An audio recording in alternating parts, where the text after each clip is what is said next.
पुत्र हो गए। और उसके बाद में सूर्य भगवान ने अपना परिचय दिया, देवी तुम मैं कोई और नहीं हूँ, किसी और मत समझो मुझे।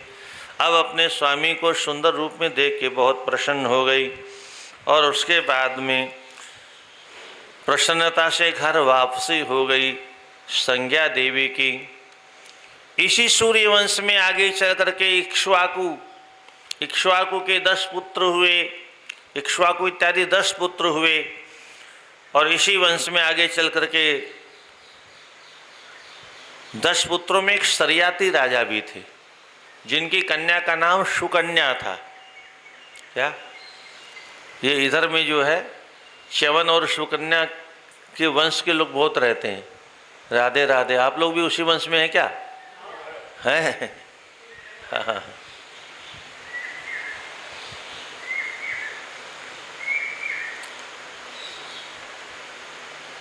तो सरियाती जंगल में शिकार खेलने गए और वहाँ सुकन्या ने भ्रमण करते हुए बांबी में विश्राम करते हुए तपस्या करते हुए महर्षि च्यवन की आँखों को कोई चमकीला पदार्थ समझ करके उसमें 2 तिनके घुसेड़ दी। आँख फूट गई महर्षि की। महर्षि नाराज हो गए। जंगल में रहने वाले राजा और रानी और जितने भी परिकर थे सबके मल और मूत्र बंद हो गए। पेट गुब्बारे की तरह से, ढोल की तरह से बढ़ता चला गया। अब मरे हाय तौबा शुरू हो गई।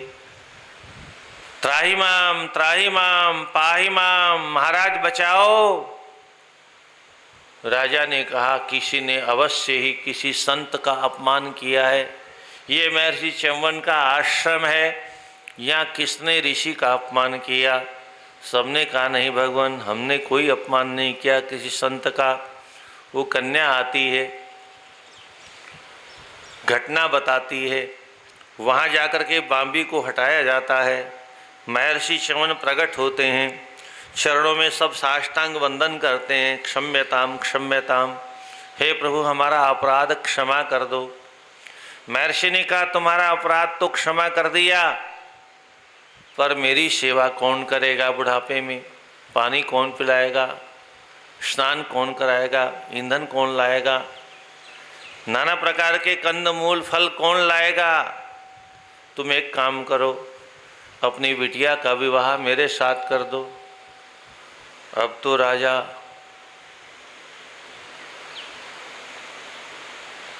बुढ़े बाबा को देखे, हैं मुंह में दांत नहीं, पेट में आंत नहीं, साईं बाबा की तरह से क्या, और विवाह की बात कर रहे हैं। लाखों वर्ष की आयु है, छोटी सी बिटिया है राजकुमारी, ऐसा अनमेल विवाह कैसे हो सकता है? कहा महाराज मुझे कुछ सोचने का समय दीजिए। देवी भागवत में बहुत विस्तार से चरित्र लिखा है, थोड़ा समय दीजिए सोचने का।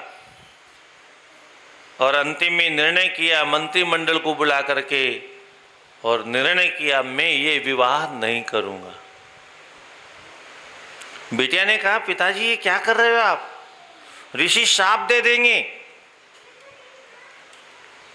राजा कहता है मुझे शाप दे करके मुझे भस्म कर दें, मेरी प्रजा को भस्म कर दें, मेरा राज्य भस्म कर दें, मुझे उसकी चिंता नहीं है, पर मैं ये बेमेल विवाह कैसे कर दूं?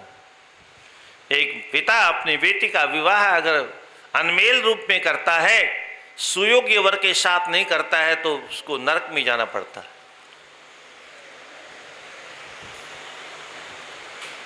बेटी बार बार कहती है पिताजी आप ठीक नहीं कर रहे हो। और अंतिम में बेटी ने कहा पिताजी अपराध मैंने किया है, ऋषि की सेवा करने का अवसर मुझे मिलना चाहिए। क्योंकि मैंने अपराध किया है तो प्रायश्चित करना भी मेरा धर्म बनता है। इसलिए प्रायश्चित करने के लिए आप चिंता मत करो, मुझे संसार के भोगों की कोई इच्छा नहीं। जिस प्रकार से महर्षि वशिष्ठ के साथ में देवी अरुंधति रहती है, जैसे महर्षि अत्रि के साथ में अनुसुईया रहती है, मैं भी अपने पति के साथ में उसी प्रकार रह करके आपके वंश का यश बढ़ाऊंगी, आप चिंता मत करो।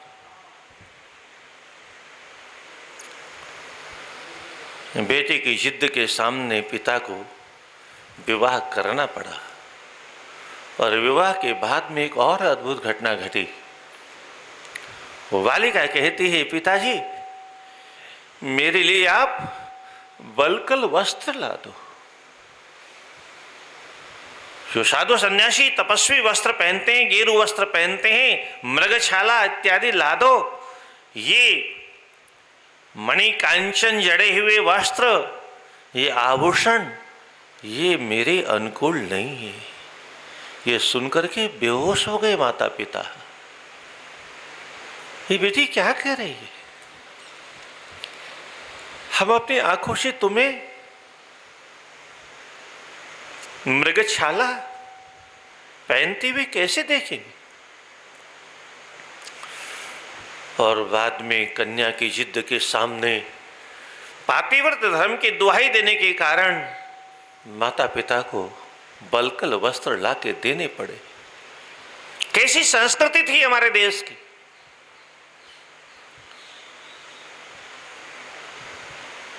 पहले नाऊ देखता था संबंध, क्या फिर घर के बड़े देखने लगे तो नाऊ देखता था तब भी 7 जन तक चलता था, बड़े देखते थे तब भी चलता था, और जब से खुद देखने लगे तब से 2 दिन का भरोसा नहीं। क्या खुद देखने लगे, जिंदे भी रहेंगे कि नहीं, 35 टुकड़े हो जाएंगे, 50 टुकड़े हो जाएंगे, इसका भी भरोसा नहीं है। ऐसी पढ़ाई पढ़े, हम खुद देखेंगे, क्या देखोगे? है हाथ धोने का शऊर तुमको नहीं, बोलने की तमीज तुमको नहीं है, क्या देख लोगे? चेहरा देख लोगे और क्या देखोगे? अरे हमने 60-70 वर्ष संसार में धक्के खाए हैं, हमारा अनुभव काम आएगा। तुम्हारी आंखें धोखा खा जाएंगी क्योंकि तुम सौंदर्य से ज़्यादा कुछ देख नहीं पाओगे। और आजकल के बच्चे नहीं मानते हो, फिर अपनी मनमानी करते हैं और फिर जिंदगी भर रोते हैं।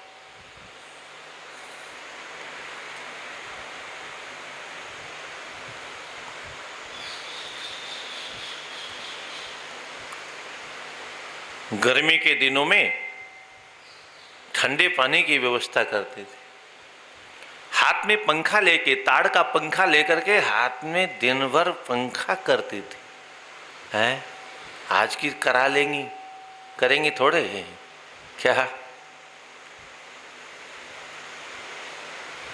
सर्दी में पानी गर्म करके रखती थी और प्रातःकाल दूर जंगल में शौच के लिए ले जाती थी, जैसे आजकल लोग कुत्तों को ले जाते हैं। बाप को नहीं ले जाते, कुत्तों को ले जाते हैं। बड़े शहरों में बीमारी आई, धीरे धीरे अब छोटे शहरों में भी आ गई। कुत्तों को पालने की बड़ा शौक चला है, देखा देखी। मैं तो कभी कभी कहता हूं, घर में आज कुत्तों की जितनी इज्जत है उतनी इज्जत भी अपने माँ बाप की नहीं है।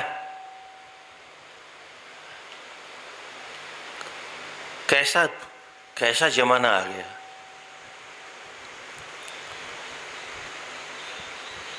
कितना गंदा काम, सुबह सुबह राम राम नहीं, शाम शाम नहीं, पूजा नहीं, पाठ नहीं, मंदिर नहीं, कुत्ते को घुमाने ले जाते हैं, छी कराने ले जाते हैं उसका, छी। राम राम राम राम।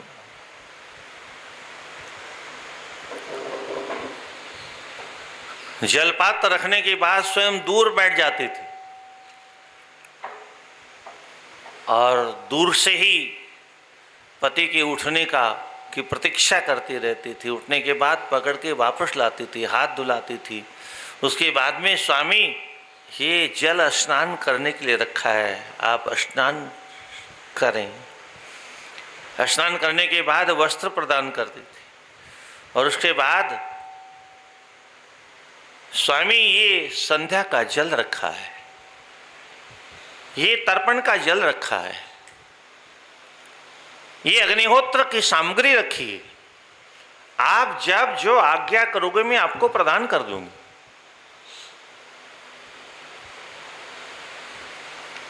सारा कृत्य संपादन करने के बाद में जंगल में जाकर के कंद मूल फल और समिधा यज्ञ के लिए लकड़ियां लाती थी स्वयं अपने हाथ से। कौन? राजकुमारी। कंदमूल फल लाकर के अमनिया करने के बाद भगवान को भोग लगाने के बाद में स्वामी आपकी आज्ञा हो तो आपको फलाहार निवेदन करूं, और उसके बाद स्वामी को फलाहार करवाते थे। बचा हुआ स्वयं पाकर के सुबह शाम यही प्रक्रिया थी। सायंकाल भोजन कराने के बाद पति के चरणों में ही अपना मस्तिष्क रख करके सो जाती थी। एक बार जंगल में जब कंदमूल फल लेने गई तो अश्विनी कुमारों ने परीक्षा ली। कहा, देवी कौन हो तुम? लक्ष्मी तुम हो नहीं, ब्रह्माणी हो नहीं, पार्वती हो नहीं, गंधर्वी हो नहीं, अप्सरा हो नहीं, इंद्राणी हो नहीं, कौन हो तुम? तुम्हारे लक्षणों से लगता है तुम्हें कोई राजकुमारी हो। तुम्हारे स्वरूप को देख करके लगता है कि तुम्हारे साथ सैकड़ों दास दासी होने चाहिए। तुम पैदल चल रही हो, तुम्हें तो रथ पर आरूढ़ होकर चलना चाहिए, विमान पर आरूढ़ होकर चलना चाहिए, शिविका पर आरूढ़ होकर चलना चाहिए।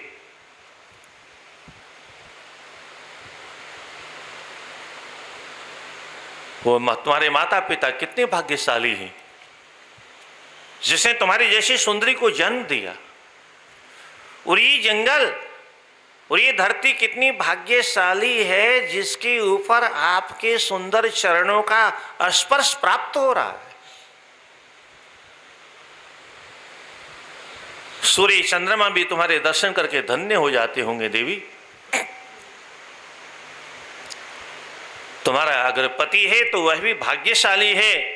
अपना परिचय दो। और तब जब उसने अपना परिचय दिया, अच्छा तो तुम उस बुढ़े और अंधे ऋषि की पत्नी हो? राम राम राम राम राम, शिव शिव शिव शिव शिव शिव शिव। देखो देवी, हमारा प्रस्ताव है, अगर तुम स्वीकार करो। हम देव कोटि के हैं, तुम यहां धरती पर रह करके और इस बुढ़ी के साथ में क्या सुख प्राप्त करोगी? तो हम दोनों में से किसी एक का वर्ण कर लो। देवलोक में बहुत लंबी उम्र होती है और नाना प्रकार की सुख सुविधाओं से तुमको हम संसार के सारी सुख सुविधाओं को प्रदान करेंगे। अब तो देवी नाराज हो गई और कहा, ये तो मेरे पति की आज्ञा नहीं है, बिना पति की आज्ञा के मैं शाप भी नहीं दे सकती। तुमने कदाचित कोई और हरकत की तो मैं तुम्हें शाप दे करके भस्म कर दूंगी।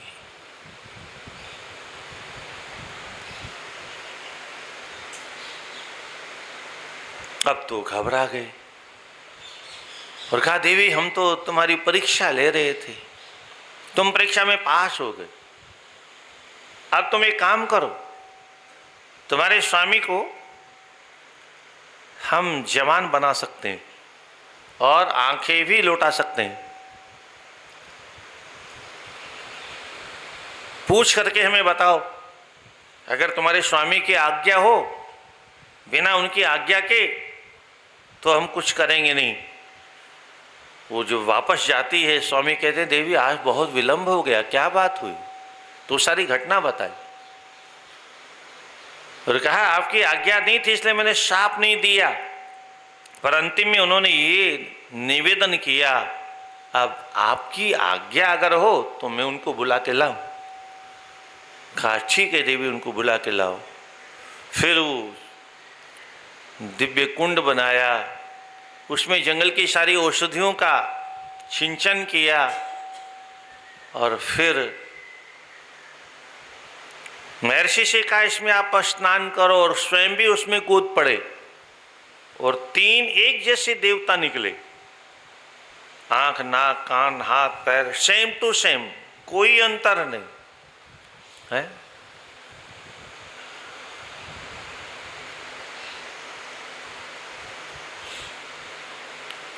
कहा देवी इन तीनों में से एक तुम्हारा पति है,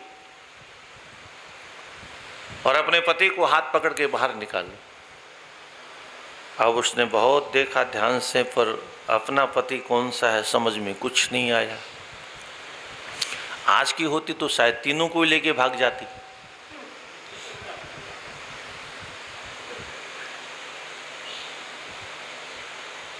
पर ऐसा जमाना नहीं था सिनेमा वाला। उसने कहा कदाचित गलती से भी अगर मैंने पर पुरुष का स्पर्श कर दिया तो मेरा पातिव्रत्य धर्म नष्ट हो जाएगा।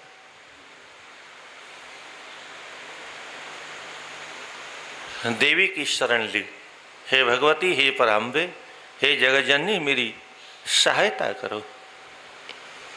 और तब देवी ने देवता के लक्षण बताए और कहा देखो ध्यान से, देवताओं की धरती पर छाया नहीं पड़ती, देवताओं के पैर धरती पर छूते नहीं, ऊपर ऊपर चलते हैं, देवताओं की आंखों की पलकें नहीं गिरती, देवताओं के गले में पहनाई हुई माला कभी मुरझाती नहीं।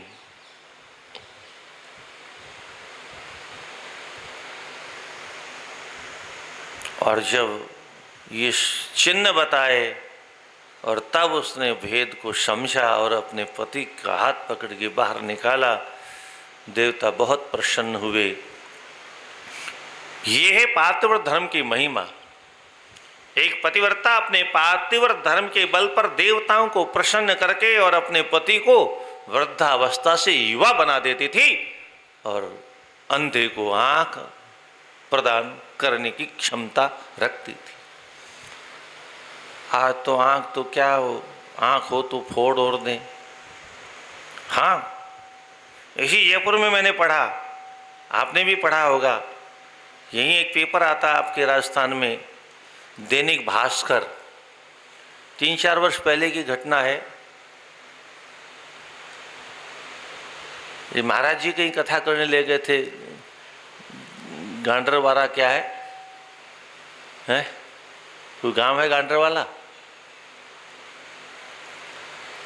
वहाँ से फिर हम जयपुर आए तो अखबार पढ़ रहे थे, उसमें लिखा था प्रथम पृष्ठ पर मोटी हेडिंग में, पतिव्रताओं के देश में 14 पतियों की हत्या करने वाली हत्यारे जेल में है। ये तो वो है जो पकड़ी गई, जो पकड़ी गई नहीं वो कितनी 14,000 हैं पता नहीं है। क्यों होता है ऐसा? ये है आज की शिक्षा। क्यों होता है ऐसा? ये है आज का सिनेमा। क्यों होता है ऐसा? ये है मोबाइल की देन। ये बुराइयों का जो विश्वविद्यालय है सिनेमा घर, और वहाँ से बुराइयाँ टीवी में आती है, टीवी या मोबाइल में आती हैं, और उन बुराइयों को देख देख करके लड़कियाँ कहती हैं तुम ही क्यों मारोगे भाई, हमको भी तो बराबर का अधिकार है, हमको भी तो सरकार ने बराबर का अधिकार दे, तुम मारोगे तो हम छोड़ेंगे थोड़ी। और आज ये घटनाएं धीरे धीरे बढ़ रही हैं। बहुत से लोग कहते हैं पहले के लोग कन्या को गाय की तरह से किसी खूंटे में बांध देते थे, बेचारी चुपचाप बन जाती थी। अरे वो गाय की तरह से बांध देते थे, बिना पढ़ी लिखी भी अपने घर को स्वर्ग बना के रखती थी। और आज की पढ़ी लिखी अपने घर को तुरंत ही नरक बना देती। क्या तो पढ़ी लिखी ज्यादा अच्छी है कि अनपढ़ ज्यादा अच्छी थी? क्या? अरे पढ़ने का मतलब क्या हुआ? पढ़ने का मतलब होता है सभ्य होना, शिक्षित होने का मतलब क्या है? गंभीर होना, समझदार होना, बुद्धिमान होना, शिस्त होना, शालीन होना, सुशील होना, और पढ़ लिख कर के बोलने की भी तमीज नहीं है। तो फिर ऐसी पढ़ाई किस किस काम की? इससे तो बिना पढ़ी माताएं अच्छी थी, है?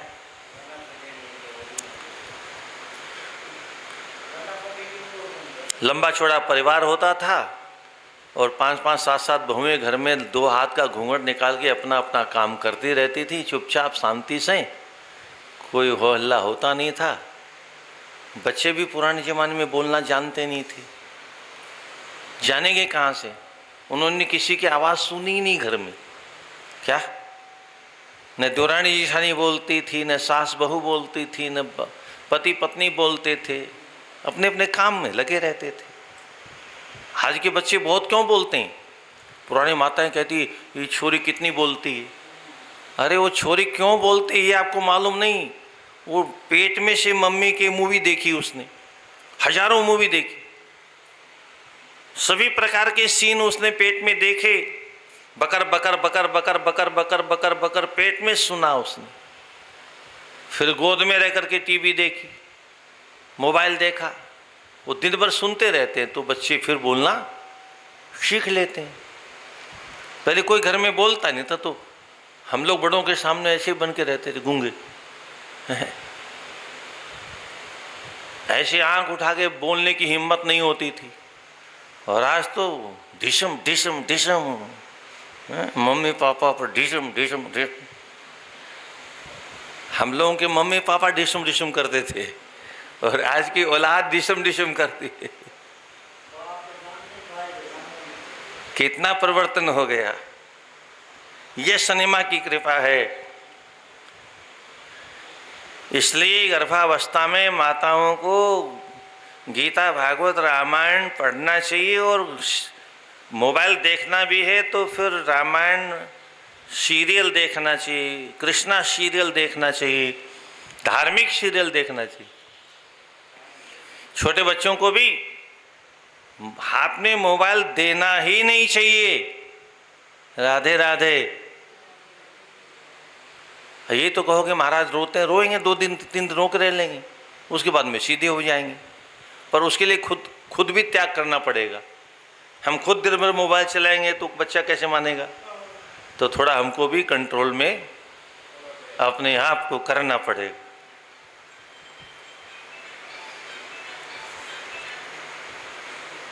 एक बच्चे से हमने पूछा, कोई परिवार आया, बोले महाराज ये मोबाइल बहुत देखता है। मैंने उस बच्चे से पूछा क्या मिला तुमको, हमको बताओ। अब भी हम पूछते हैं बच्चों से, तो उसने कहा महाराज ये चश्मा मिला। क्या बताया है? 12-13 वर्ष का बच्चा चश्मा लगा रखा था, बोले ये चश्मा मिला है, ये मोबाइल ने चश्मा दिला दिया। नारायण नारायण नारायण।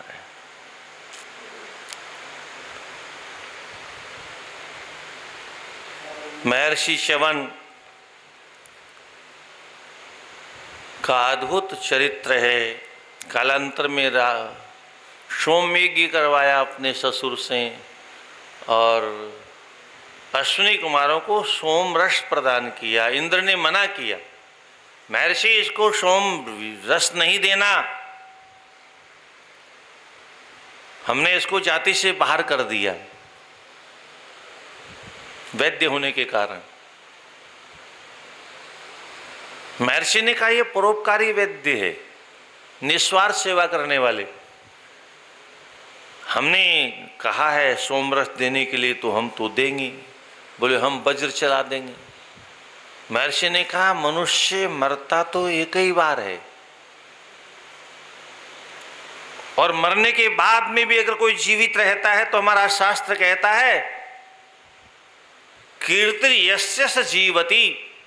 मरने के बाद में भी अगर कीर्ति जिंदी है तो मनुष्य जिंदा है, और जीते जी कीर्ति मर गई, यश मर गया, तो जीते जी वह मुर्दा ही घूम रहा है।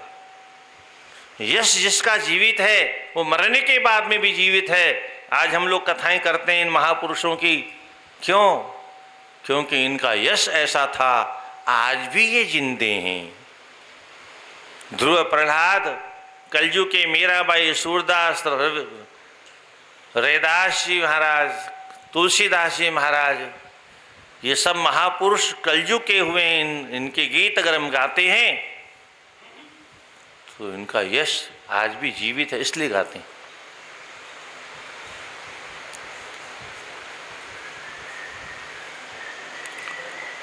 इक्ष्वाकु वंश में इन्हीं के एक भाई थे नभग, जिनके नाभाग हुए, और इन्हीं नाभाग के यहाँ अम्बरीश जैसा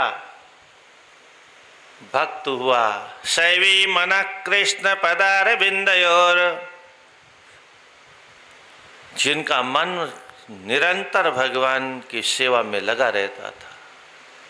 वचांश वैकुंठ गुणानुवर्णने, करोर हरेर मंदिर मार्जनादिषु, श्रुति चकाराच्युत सत्कथोदय। आंखें भगवान का दर्शन करने में लगी रहती थी, हाथों से भगवान की सेवा करते थे। कौन? चक्रवर्ती राजा। मंदिर में झाड़ू बुहारी खुद करते थे। हाथ तो किसी दर्शनार्थी से कह दिया जाए थोड़ा सा झाड़ू लगा देना, है झाड़ू? हाँ, हम झाड़ू? हमारे घर में 4 नौकर काम करते हैं। अरे तुम्हारे घर में नौकर काम करते हैं, पर ठाकुर जी के दरवाजे पर अगर तुम झाड़ू लगा दोगे तो तुम्हारे हाथों का होना सफल हो जाएगा, हैं? पर यहाँ तो आते हैं, पत्तल मंदिर में फेंक करके चले जाते हैं।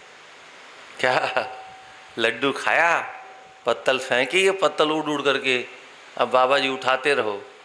क्या इतनी भी सभ्यता नहीं कि लड्डू तो खा लिए, कम से कम पत्तल तो ठिकाने से पहुंचा दें? नहीं।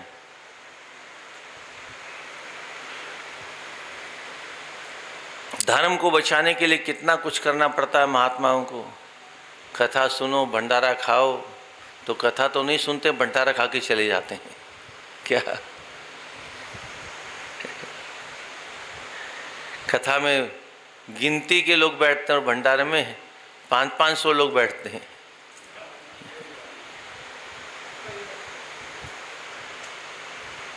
अच्छा, उधर जो शुक्रवार को इकट्ठे होते हैं वहाँ भंडारा होता है क्या? है? हर शुक्रवार को लाखों की संख्या में इकट्ठे होते हैं, वहाँ भंडारा होता है क्या? हिंदू इतने बेवकूफ हैं, खाने के लिए मंदिर में जाते हैं, अपनी शक्ति का प्रदर्शन करने के लिए नहीं, भिखारियों की तरह से।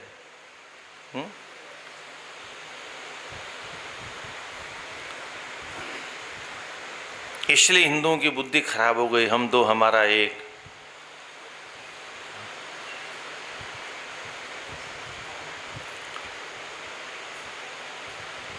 इसी वंश में आगे चल करके अनर्त और रेवत इत्यादि की चर्चा है, जिनकी पुत्री रेवती हुई, जिनका विवाह दाऊ जी के साथ में हुआ। इसी वंश में आगे चल करके इला की चर्चा है। श्राद्ध मनु के यहाँ शुद्युम्न, फिर वो इला बन जाती है। इला के यहाँ चंद्रमा के पुत्र बुध से मिलन होता है और फिर दोनों का गांधर्व विधि से विवाह हो जाता है। फिर पुरुरवा का प्राकट्य होता है। इन्हीं शुद्युम्न के पुरुरवा के द्वारा 3 शुद्युम्न के 3 पुत्र होते हैं, उत्कल, गय और वनिता। उत्कल उड़ीसा बसाया, उत्कल देश कहते हैं उसको। गय नाम के पुत्र ने गया जी का इलाका बसाया, जहाँ पर आज भी पिंड देने की परंपरा है। श्राद्ध पक्ष में बहुत भीड़ होती। वैसे तो 12 महीने श्राद्ध चलता रहता है, और अभी कल आप लोग शायद श्राद्ध का प्रकल्प सुनेंगे, बहुत विस्तार से है।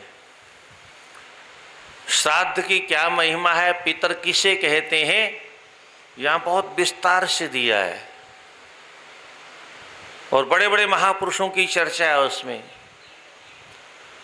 भीष्म और शांतनु की चर्चा है, महर्षि मार्कंडे और सनकादिकों के बीच की चर्चा है।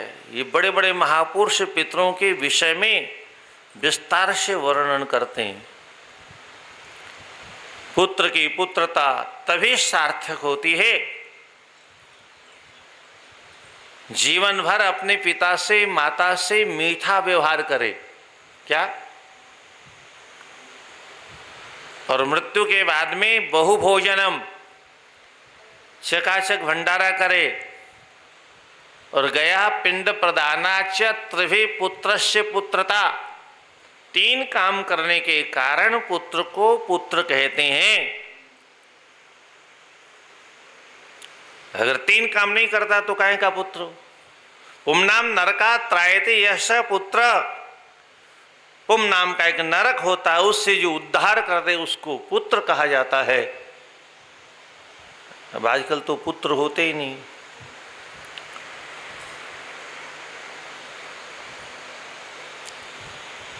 पुरुरवा का संबंध उर्वशी के साथ हुआ। भारतवर्ष की कैसे कैसे तेजस्वी राजा थे, स्वर्ग की अप्सराएं भी उनका वर्ण करती थी। क्या?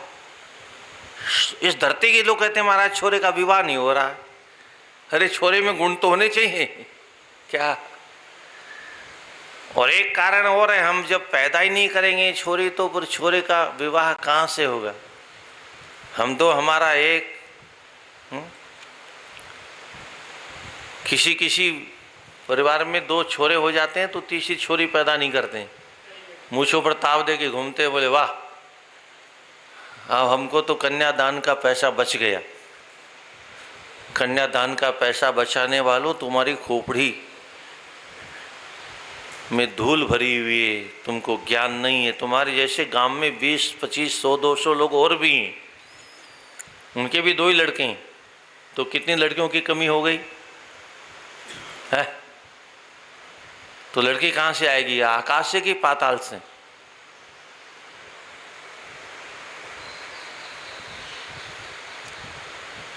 उर्वशी स्वर्ग की अप्सरा महर्षि पुरुवा के साथ में बहुत वर्षों तक विविध स्थानों में रह करके, भिन्न भिन्न देशों में रह करके, भिन्न भिन्न निवास स्थानों में रह करके इन्होंने भ्रमण किया।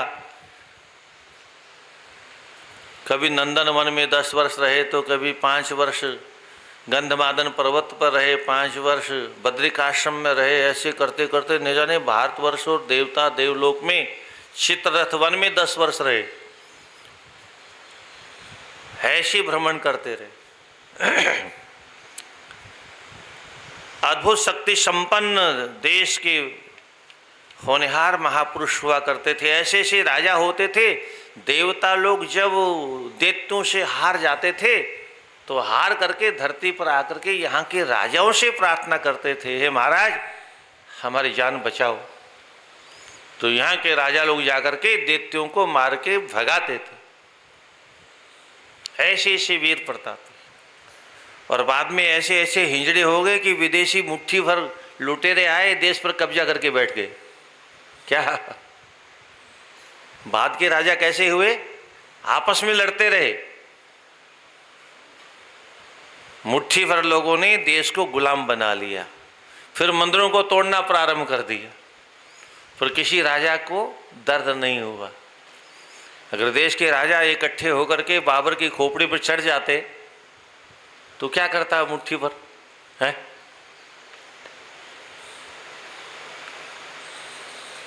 आज तो और ज्यादा खतरा है। आज तो विविध जातियों में लोगों को बांट दिया नेताओं ने। हालांकि नेता लोग कहते हैं जाति तो ब्राह्मणों ने बनाई है। मोहन भागवत जी बहुत बड़े महापुरुष हैं, पर वो भी क्या कहते हैं, जाति तो ब्राह्मणों ने बनाई। अभी किस शास्त्र को पढ़ा है आपने? कहाँ लिखा है? सृष्टि परमात्मा ने बनाई, सारी व्यवस्था परमात्मा की है, ये ब्राह्मण बीच में कहां से आ गया? गीता भी अगर पढ़ी होती वह मोहन भागवत जी ने तो ऐसा आरोप नहीं लगाते। चातुर्वर्ण्यम मया सृष्टम गुण कर्म विभागशः। भगवान कृष्ण गीता में अर्जुन से कहते हैं, अर्जुन 4 वर्ण मैंने बनाए, जाति नहीं बनाई, 4 वर्ण बनाए। जातिवाद हमारे यहां था ही नहीं, जाति परंपरा नहीं थी हमारे यहां। ब्राह्मण क्षत्रिय वैश्य शूद्र 4 वर्ण थे। और ये सृष्टि कोई जो आजकल लोग कहते हैं 5-5, 7-7 हजार वर्ष पहले की हमारी परंपरा है, मूर्ख हैं वो जो ऐसा कहते हैं। हमारी सृष्टि की परंपरा कान खोल के सुनिए। 1,29,49,125 वर्ष की परंपरा है हमारी। क्या?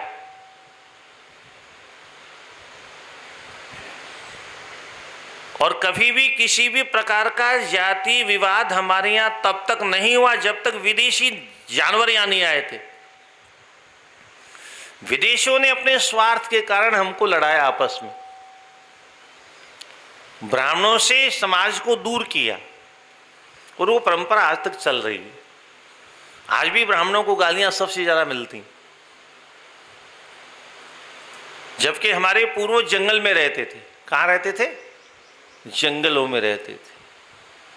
हमारे पूर्वज किसी के यहां एक दाना खाते नहीं थे, किसी का पानी पीते नहीं थे।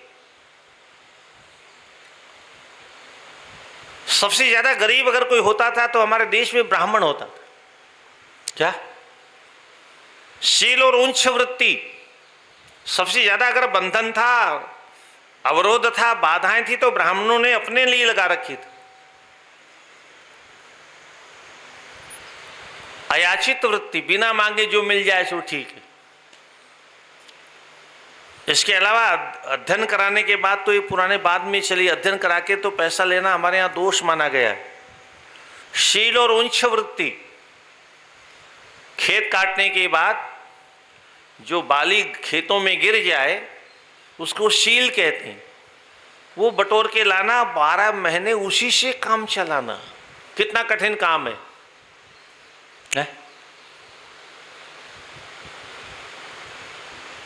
कितना अन्न मिल जाता होगा खेतों में, और आजकल के लोग तो खुद ही उठा लेते हैं सारा, कुछ छोड़ते नहीं। इसके बाद में मंडियों में जो अन्न गिर जाता था उसको उठा के लाते थे, उसको उच्च वृत्ति कहते थे, शिलोंच वृत्ति। यज्ञ यागादिक के द्वारा आजीवन अपने जीव का धारण करते थे।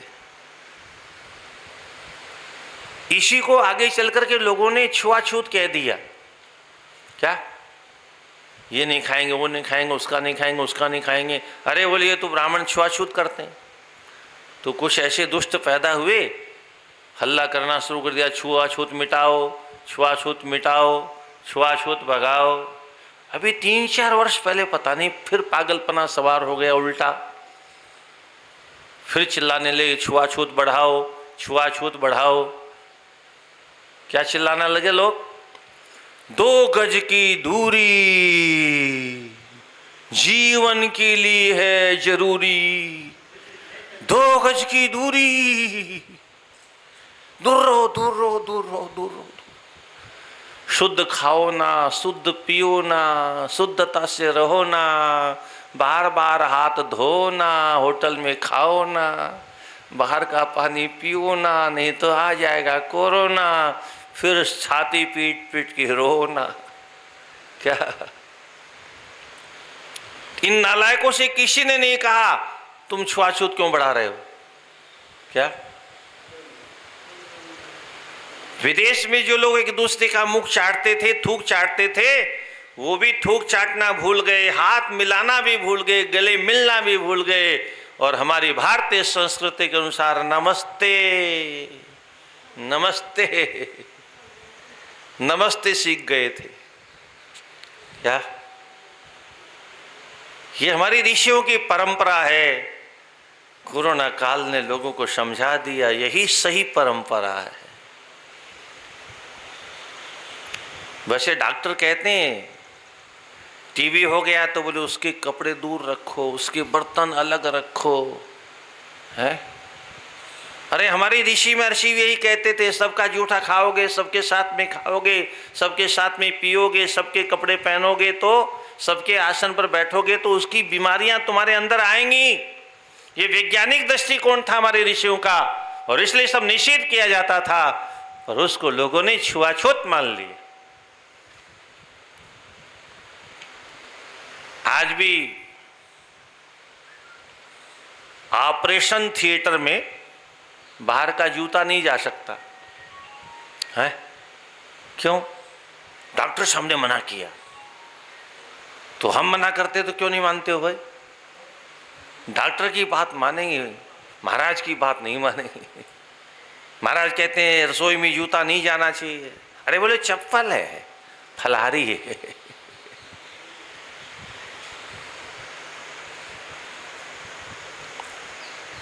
कीटाणु साथ में जाते हैं, चप्पल जूते बाजार में गंदगी में घूमते रहते हैं, इसलिए सारे कीटाणु उनमें लगे रहते हैं, इसलिए उनको पहन के भोजन नहीं करना चाहिए। हम भी तो यही कहते हैं। वैज्ञानिक दृष्टिकोण से हमारी ऋषियों ने परंपरा बनाई, और हमारी बात कोई नहीं मानता। डॉक्टर कहते हैं तो मानते हैं।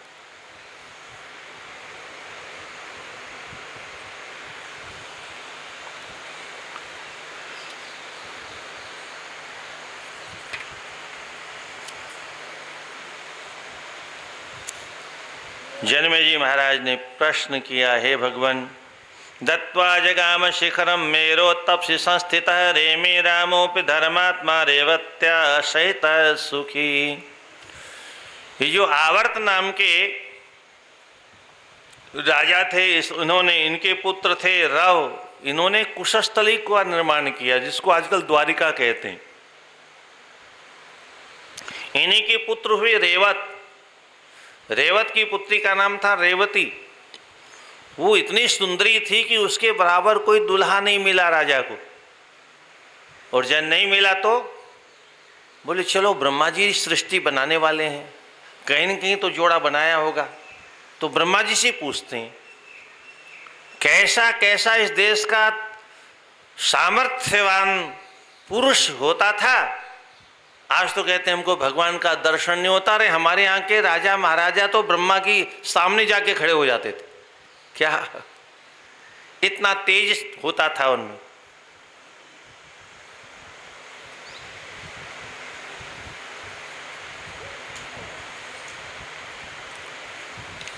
रेवतस्य रेवतः पुत्री ककुद्मी नाम धार्मिक। बड़े धार्मिक थे, और वो जब ज्येष्ठ पुत्र शतास्यासीत राज्यम प्राश्य कुशस्थलीम सकन्या सहित श्रुत्वा गांधर्वम ब्रह्मणोन्तिके। ब्रह्मा जी के निकट जब पहुंचे तो ब्रह्मलोक में उसमें गंधर्व लोग गीत गा रहे, गंधर्वों का संगीत चल रहा था। अब ऐसी महफिल में कोई कैसे बात करे? तो उन्होंने थोड़ा प्रतीक्षा की, कार्यक्रम विश्राम हो जाए तो इनसे बात करें। और जो ही कार्यक्रम का विश्राम हुआ, एक मुहूर्त के बाद में मुहूर्त भूतम देवस्य गतम बहुयुगम प्रभो, एक मुहूर्त में वहां पर धरती के बहुत से युग बीत गए। ब्रह्मा जी से जब प्रणाम करके उन्होंने पूछा महाराज मेरी बिटिया के लिए कोई दूल्हा। अरे बोले तुम यहाँ आ गए, तुम्हारे तो सारे परिवार के लोग गए हैं।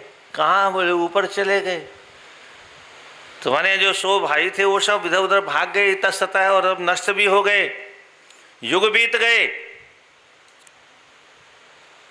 यहाँ का थोड़ा सा समय और धरती का तो बहुत समय बीत गया, कई युग बीत गए। बोले अब क्या करें, बेटी ऐसे ही रहेगी। बोले जल्दी से जाओ। इस समय कुशस्थली की जगह यादवों ने द्वारकापुरी का निर्माण कर लिया।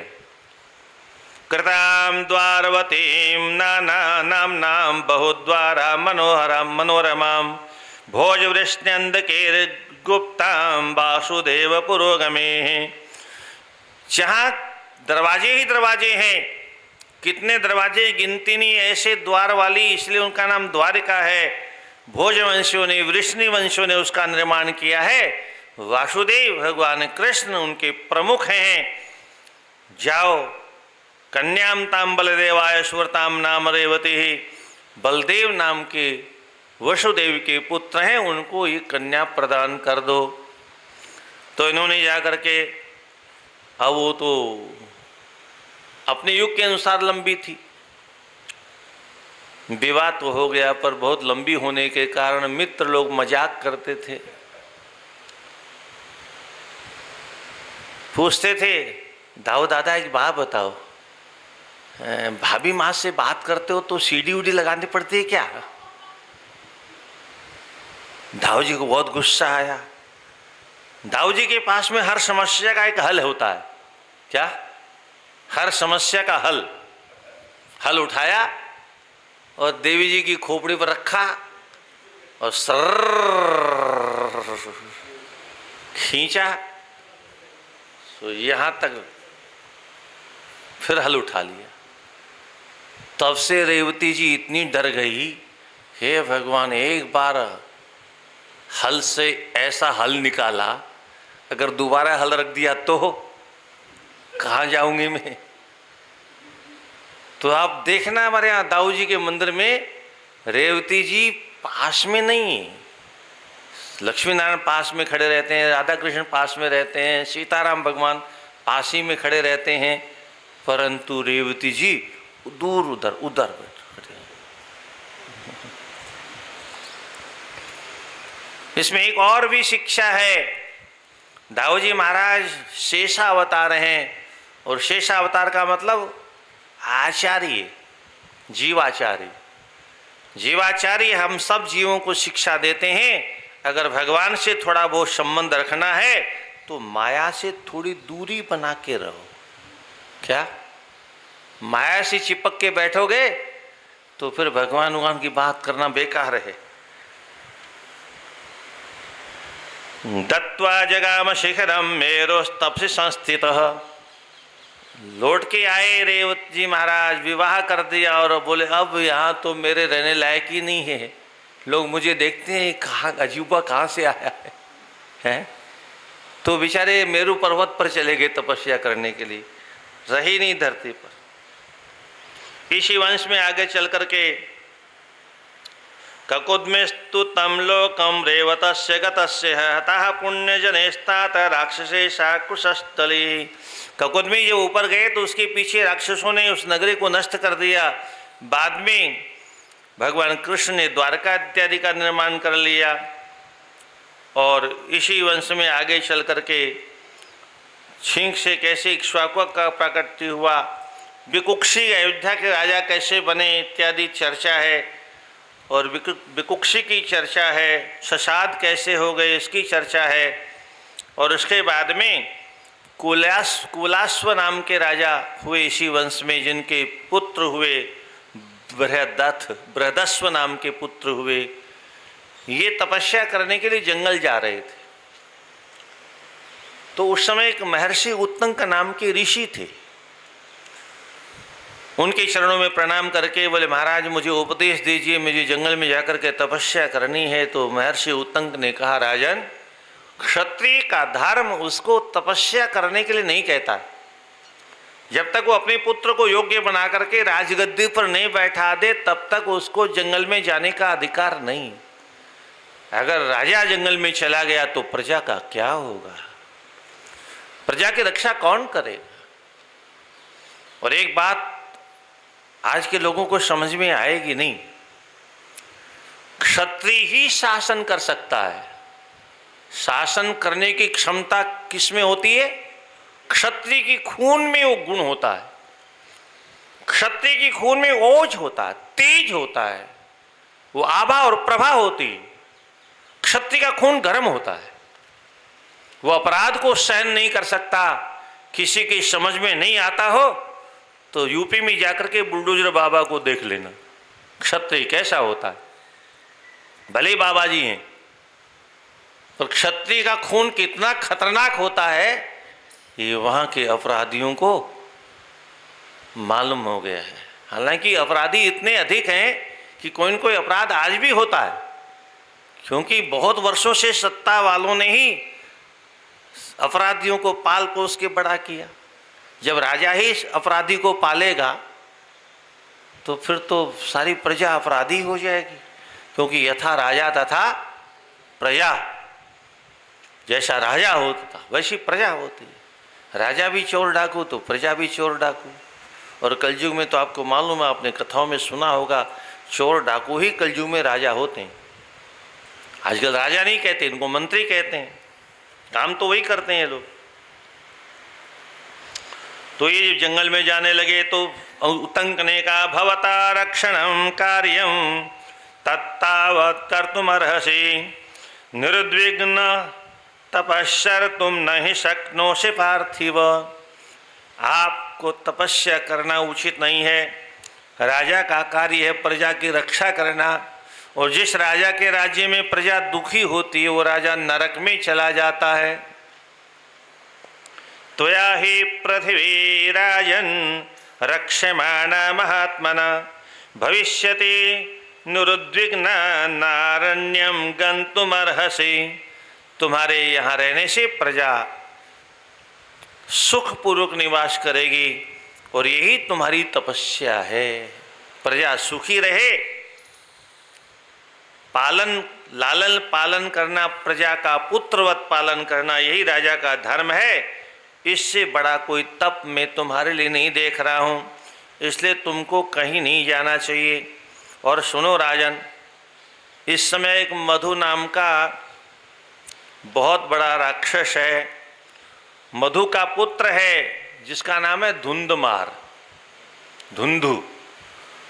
ये आप लोगों ने देखा होगा, बालू में एक छोटा सा जीव होता है, वो मट्टी में ऐसे घेरा बना करके अंदर अंदर अंदर, उसी की प्रजाति है वो धुंधुमार। वो जमीन के अंदर रहता है और साल में एक बार श्वास छोड़ता है, और जब श्वास छोड़ता है तो समुद्र भी खोल जाता है। ऐसा भूचाल आता है, धरती चारों तरफ से कांपने लगती है, और कितने लोग गांव नगर डगर सब मट्टी में मिल जाते हैं। इतना खतरनाक है। लोगों को तंग करना हो तो उसके बहुत से रास्ते हैं। क्या वो धरती में रह के लोगों को मारता था। तो धुंधमार बहुत उपद्रव, धुंधु बहुत उपद्रव कर रहा है, इसलिए आपका कर्तव्य है, यदा तदा भूचलति सशेलवल कानना, जब वह श्वास छोड़ता है तो ये सारे वृक्ष गिर जाते हैं, पर्वत डगमा के गिर जाते हैं, पृथ्वी कांप जाती है, नदियां अपना मार्ग छोड़ देती हैं। तो इस प्रकार से नाना प्रकार के उपद्रव करता है। तो आप पहले उसका तम मारे महाकायम लोका नाम हित काम्यया लोका स्वस्थः भवन्त्वद्य तस्मिन् विनिहते सुरे। उस राक्षस को मारने से प्रजा सुखी होकर तुम्हें आशीर्वाद देगी, इसलिए तुम्हारा कर्तव्य है उसका वध करो। भृद्वस्य ने कहा, भगवान आपकी आज्ञा है, मैं अवश्य ऐसा करूँगा। और जंगल में जाना छोड़ करके धनुष बाण धारण करके उन्होंने उस दुष्ट से युद्ध किया। तस्य पुत्रे खनद्भिस्तु भालुका अंतर्हित। 100 पुत्र थे इनके, अपने पुत्रों को साथ में लेके युद्ध करने गए तो धुंधुमार ने उन सब को मार दिया, केवल 3-4 पुत्र मात्र शेष रह गए। ऐसा उपद्रव किया। 97, 3 मात्र शेष रह गए, 97 पुत्रों को उसने मार दिया। तस्य पुत्र शतम दग्धम त्रिभिरूनम तो रक्षसा, 3 मात्र बचे।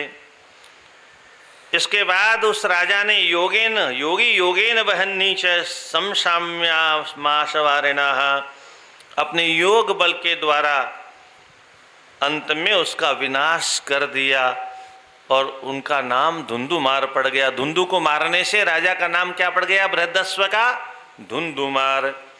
धुंधुमार के वंश का वर्णन है।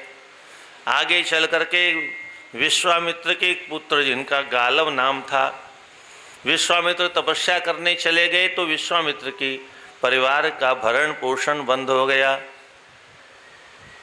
अब मैया ने अपने पुत्र के गले में रस्सी बांधी, इसलिए उसका नाम गालव पड़ गया। गले में रस्सी बांधने से महर्षि गालव नाम पड़ गया। और उसको बेचने के लिए घूमती थी, कोई मेरे बालक को खरीद लो, मेरा भरण पोषण परिवार का नहीं हो पा रहा है। इधर एक इसी वंश में, इक्ष्वाकु वंश में सत्यव्रत नाम का एक बालक हुआ। उस सत्यव्रत नाम के बालक ने नाना प्रकार के उपद्रव किए।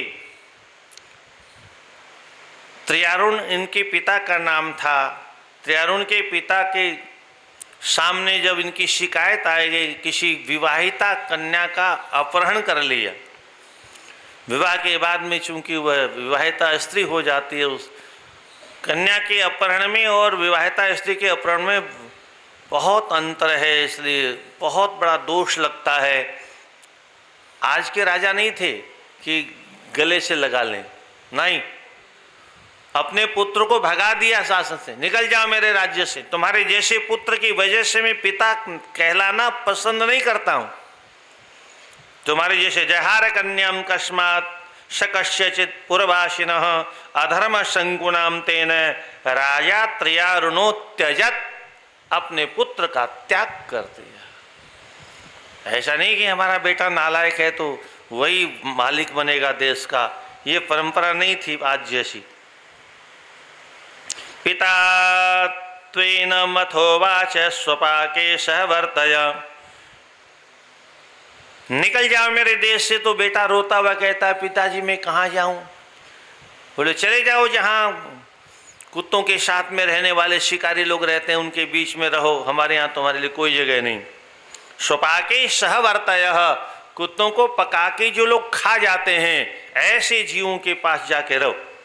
ना हम पुत्रेण पुत्रार्थी त्वयाद्य कुलपांशन, अरे कुल कलंक, तुम्हारे जैसे नीच पुत्र की वजह से मुझे कोई कहे फलाने का पिता है, तो ये मैं सुनना नहीं चाहता। वह बेचारा चला गया जंगल में। तस्य पत्नी, और वो जंगल में जब उस गालव को देखा तो उनको बड़ी दया आ गई, उन्होंने उसकी रस्सी छुड़ा दी। बोले तुम्हारा भरण पोषण माता मैं करूँगा। तो जंगल में से शिकार करके वो भरण पोषण करता था, उनकी कुटिया के पास में सामान रख के चला जाता था। कालांतर में एक बार इसको खाने को कुछ नहीं मिला तो महर्षि वशिष्ठ की गाय, ये तो सूर्यवंश के आचार्य हैं, कुल पुरोहित हैं, इन्हीं के सामने इसका उद्देश्य निकाला मिला था। गाय को इसने पकड़ा, गाय की हत्या कर दी, खुद गाय का मांस खाया और गालव के परिवार को भी खिलाया। महर्षि ने कहा, अरे दुष्ट, पहले एक शंकु माने एक पाप किया था, अब तुमने 2 पाप कर दिए, और तीसरा पाप तुमने पिता की आज्ञा नहीं मानी, त्रिशंकु। 3 पाप करने से तुम्हारा नाम त्रिशंकु हो गया, वो त्रिशंकु राजा। अगर तुमने गाय हत्या न की होती तो तुम्हारे शायद 2 शंकुओं को मैं माफ कर देता, पर अब तो तुम्हें क्षमा नहीं किया जा सकता। तो त्रिशंकु उसका, एवं त्रण्यस्य शंकुनि तानि दृष्ट्वा महातपः त्रिशंकुरिति होवाच त्रिशंकुरिति सस्मृतः। 3 पाप करने के कारण उसका नाम त्रिशंकु हो गया। और जब विश्वामित्र तपस्या करके आए, अपने परिवार को भला चंगा देखा, पूछा तुम्हारा भरण पोषण कैसे होता था? बोले ऐसे ऐसे एक सत्यव्रत है, तो आजकल उसका नाम त्रिशंकु हो गया, वो सारी व्यवस्था करता था। बहुत प्रसन्न हुए और अब त्रिशंकु पर कृपा करने के लिए विश्वामित्र जी ने कहा, मैं तुम्हारी सेवा से बहुत प्रसन्न हूँ, वरदान मांगो। उसने कहा, मैं शरीर सहित स्वर्ग जाना चाहता हूँ। देवताओं को प्रसन्न करने के लिए ऋषि महर्षियों को बुलाया, यज्ञ करवाया, कोई देवता आया नहीं। क्यों?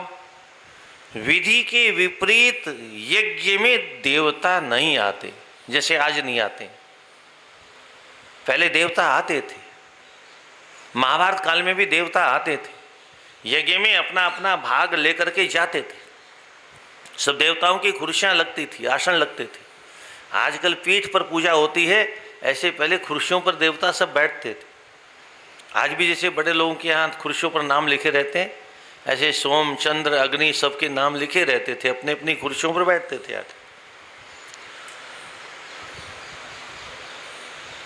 यज्ञ में जब कोई नहीं आया तो इन्होंने एक नया स्वर्ग बनाने की चेष्टा की, उसको बृहस्पति इत्यादि ने रोका और तब अपने तपोबल से स्वर्ग भेजने का प्रयास किया। इंद्र ने देखा तो वहाँ से उसको वापस फेंक दिया, वो नीचे गिरने लगा। त्राही माम, गुरुजी बचाओ बचाओ बचाओ।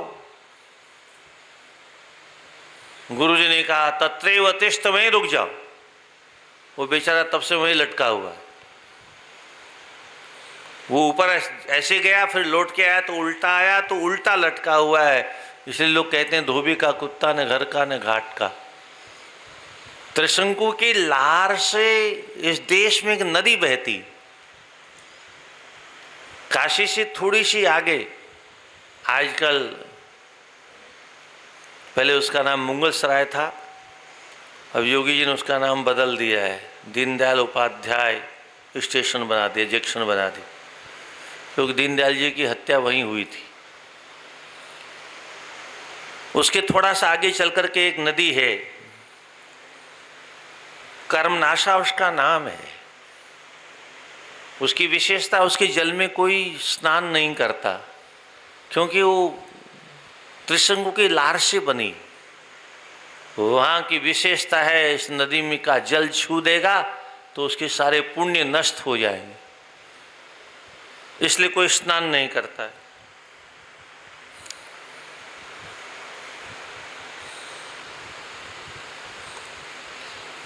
कालांतर में विश्वामित्र ने बहुत तपस्या की और फिर उसको जो है स्वर्ग जैसा सुख वहीं पर प्रदान किया, आदि आदि चर्चा है। इसी वंश में आगे चल कर के सगर राजा की चर्चा है। सुबाहु के राज्य पर लोगों ने आक्रमण किया, जंगल में चले गए, वहाँ पर और वो ऋषि की शरण में रहे, और जब उनका शरीर शांत हो गया तो उनकी धर्मपत्नी सती होने को तैयार हो गई। महर्षि औरव ने कहा नहीं देवी, तुमको सती होने का अधिकार नहीं। क्यों महाराज? बोले तुम गर्भवती हो, तुम्हारे संतान होने वाली है, इसलिए तुमको सती होने का अधिकार नहीं, क्योंकि भ्रूण हत्या करना बहुत बड़ा पाप है। आजकल तो सब चलता है? जीव को, हिंदुओं की इतनी बुद्धि भ्रष्ट हो गई, जीव को धरती पर आने से पहले ही पेट में मार देते हैं, कुछ लोग नालियों में फेंक देते हैं। कितने पाप हो रहे हैं आज धरती पर। फिर लोग कहते हैं महाराज हमारे घर में शांति नहीं है। शांति कहाँ से होगी भाई? धरती पर इतने पाप बढ़ गए, जो राक्षस करते थे भ्रूण हत्या, वो आज मनुष्य करने लग गया। उनके डर के मारे भ्रूण गिर जाते थे, तब भ्रूण हत्या होती थी। तो वो वापस अयोध्या आ गई। अन्य सोतों को पता चला इसको संतान होने वाली, उन्होंने उसको जहर दे दिए। पर महर्षि औरव के आशीर्वाद से उसकी मृत्यु नहीं हुई। जहर के साथ पैदा होने के कारण सगर नाम पड़ गया। सगर की केशनी और सुमति नाम की दो पत्नियां थी। सुमति गरुड़ जी की बहन हुआ करती थी, और ऋषि ने आकर के आशीर्वाद दिया, तुम दोनों में से मैं 2 वरदान देता हूं, एक को 1 पुत्र होगा, एक को 60,000 पुत्र होंगे। केशनी ने कहा महाराज मैं तो एक ही पुत्र की मां बनना चाहती। सुमति ने कहा मैं 60,000 पुत्रों की मां बनना चाहती हूं। अब आप कहोगे पुत्र कैसे हुए? तो शास्त्रों में सब लिखा हुआ है। शास्त्रों को नहीं पढ़ने के कारण शंका होती है, जो शास्त्रों को पढ़ते हैं वहाँ शंका की कोई गुंजाइश ही नहीं। शास्त्रों को नहीं पढ़ने के कारण नाना प्रकार के शंकाएं होती हैं। यहाँ लिखा है जब पुत्र हुए तो जैसे होते हैं वैसे नहीं हुए। सगर की पत्नी सुमति की एक तुम्बी हुई, आपने लौकी देखी होगी, तोरई देखी होगी, उसमें कितने बीज होते हैं, छोटे छोटे छोटे छोटे। बैंगन में कितने बीज होते हैं, टमाटर में कितने बीज होते हैं। एक छोटा सा टमाटर, उसमें हजारों बीज होते हैं। ऐसी वो एक तुम्बी निकली, मांस का पिंड निकला। राजा पंचजनो नाम बहुआशु महाबलः इतराशु सुवे तुम्बी बीज पूर्णामिति श्रुति। तुम्बी जो बीजों से भरी हुई थी वो प्रकट हुई, और उसमें तत्र 60 सहस्त्राणि गर्भास्ते तिल संमिता। तिल संमिता, तिल के बराबर छोटे छोटे 60,000 जीवाणु थे। अब कैसा विज्ञान था पहले का। आज तो ऐसी तुम्बी में से बच्चों को निकालना असंभव है, आज का विज्ञान तो नहीं कर सकता है। पर हमारे प्राचीन विज्ञान में क्या किया, घृतपूर्णेषु कुंभेषु तान गर्भान्यदधे पिता धात्रिश्चेकेकश प्रादात तावतेरेव पोषणे। अब 60,000 घी के घड़े भरे। क्या यहाँ तो एक कुल्हड़ी भरना ही मुश्किल है घी से घी का दर्शन होना ही मुश्किल है। क्या 60,000 घी के घड़े भरे, और घी के घड़ों में उन जीवाणुओं को रखा, और एक एक धाय रखी रखवाली करने के लिए, कोई खुरापात करके अंग भंग न कर दे। और समय पाकर के वो सारे बालक घड़े में बड़े हुए। घड़ों में से समय पर बालकों को निकाला गया। ये विज्ञान था हमारे यहाँ। ऐसे ही गांधारी की बालकों का भी ऐसे ही हुआ था। वहां भी बालक ने पैदा नहीं हुए, 101 100 पुत्र और एक पुत्री। तो घृतपूर्णेषु कुंभेषु तान गर्भान्यदधे पिता। पिता ने गुरुजी के कहने पर उनको घड़ों में रखा, एक एक धाय रखी, और उनका पोषण होता रहा। और ततो 10 मासेषु समुत्तस्थुर यथा सुखम कुमारास्ते यथा कालम सग्रह प्रीतिवर्धना। 10 महीने जब पूरे हो गए, तब वो 60,000 बालक तैयार हो गए। पिताजी फूल के कुप्पा हो गए होंगे। इसको एक ही नहीं होता, कहीं 60,000 है। ऊपर वाले की लीला भी बड़ी विचित्र है। तो इस प्रकार से 60 पुत्र सहस्त्राणी, 60,000 पुत्र तैयार हो गए। तेषाम नारायणम तेज प्रविष्टानाम महात्मनाम। उन सब में भगवान नारायण का तेज प्रविष्ट हो गया। ये और अद्भुत लीला हुई। और इस प्रकार से अश्वमेध यज्ञ और घोड़े की खोज में गए, और इंद्र ने घोड़े को चुरा लिया और कपिल ऋषि के आश्रम में बांध दिया। और इन्होंने जाके जब देखा तो चोर चोर चोर चोर चिल्लाना शुरू किया। ऋषि की आंख खुली तो जल करके भस्म हो गए। ये तपस्या का तेज। 60,000 राजकुमार एक क्षण में भस्म हो गए, राख का ढेर बन गया, पहाड़ बन गए। शक्र ने कहा, बेटे अंशुमान जाओ पता करो। अंशुमान ने पता किया, घोड़ा दिखाई दिया, ऋषि का दर्शन किया, चरणों में प्रणाम किया और पूछा, महाराज हमारे पूर्वज इधर आए थे? बोले हाँ आए थे। तो आपने देखा? बोले हाँ हमने देखा। तो कहाँ है? बोले ये देखो जो राख का ढेर है ना, यही तुम्हारे पूर्वज है। ये महाराज ये हमारे पूर्वज कैसे हो गए? ये तो राख की ढेरी है। बोले तुम्हारे पूर्वजों की ही राख बन गई। ये महाराज ये कैसे हो गई? बोले हमने देखा और ये भस्म हो गए। और पुराने सब राजा महाराजा शास्त्रों को पढ़ते थे। तो अंशुमान ने कहा, ब्राह्मण के कोपाग्नि से नष्ट हुआ, उसका तो कोई उद्धार करने की क्षमता किसी में नहीं। महाराज इनका उद्धार कैसे होगा? तो इनका उद्धार तो गंगा की कृपा से संभव है। आज तो लोग अपने पितरों के लिए श्राद्ध करने को तैयार नहीं। ध्यान से सुनिए इस प्रसंग को। और अंशुमान ने 36,000 वर्ष तक तपस्या की। क्या? किस लिए? अपने पितरों का उद्धार करने के लिए, गंगा जी का प्रादुर्भाव हो, इसलिए 36,000 वर्षों तक तपस्या की, पर गंगा जी प्रसन्न नहीं हुई। अंशुमान के पुत्र दिलीप ने फिर 36,000 वर्ष तपस्या की, फिर भी गंगा जी प्रसन्न नहीं हुई। पर आगे वाले घबराए नहीं कि इतने इतने वर्षों तक हमारे पूर्वज तपस्या करके मर गए, गंगा जी के पीछे क्यों पड़े हो, छोड़ो, जाने दो। बनाई, हमारा कर्तव्य है अपने पितरों का उद्धार करना। क्यों?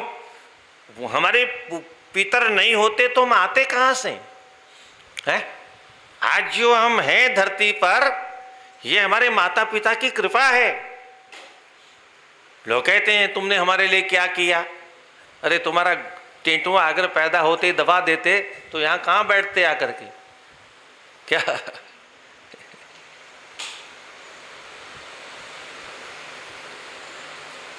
इस लायक कर दिया कि तुम आज बोल रहे हो। बाकी तुम्हारे कर्मों का जो फल है वो तो तुम्हारे कर्मों के अनुसार ही तुमको मिलेगा। माता पिता जन्म के साथी होते हैं, कर्मों के साथी नहीं होते। प्रत्येक जीव को अपने अपने कर्मों का फल भोगना पड़ता है।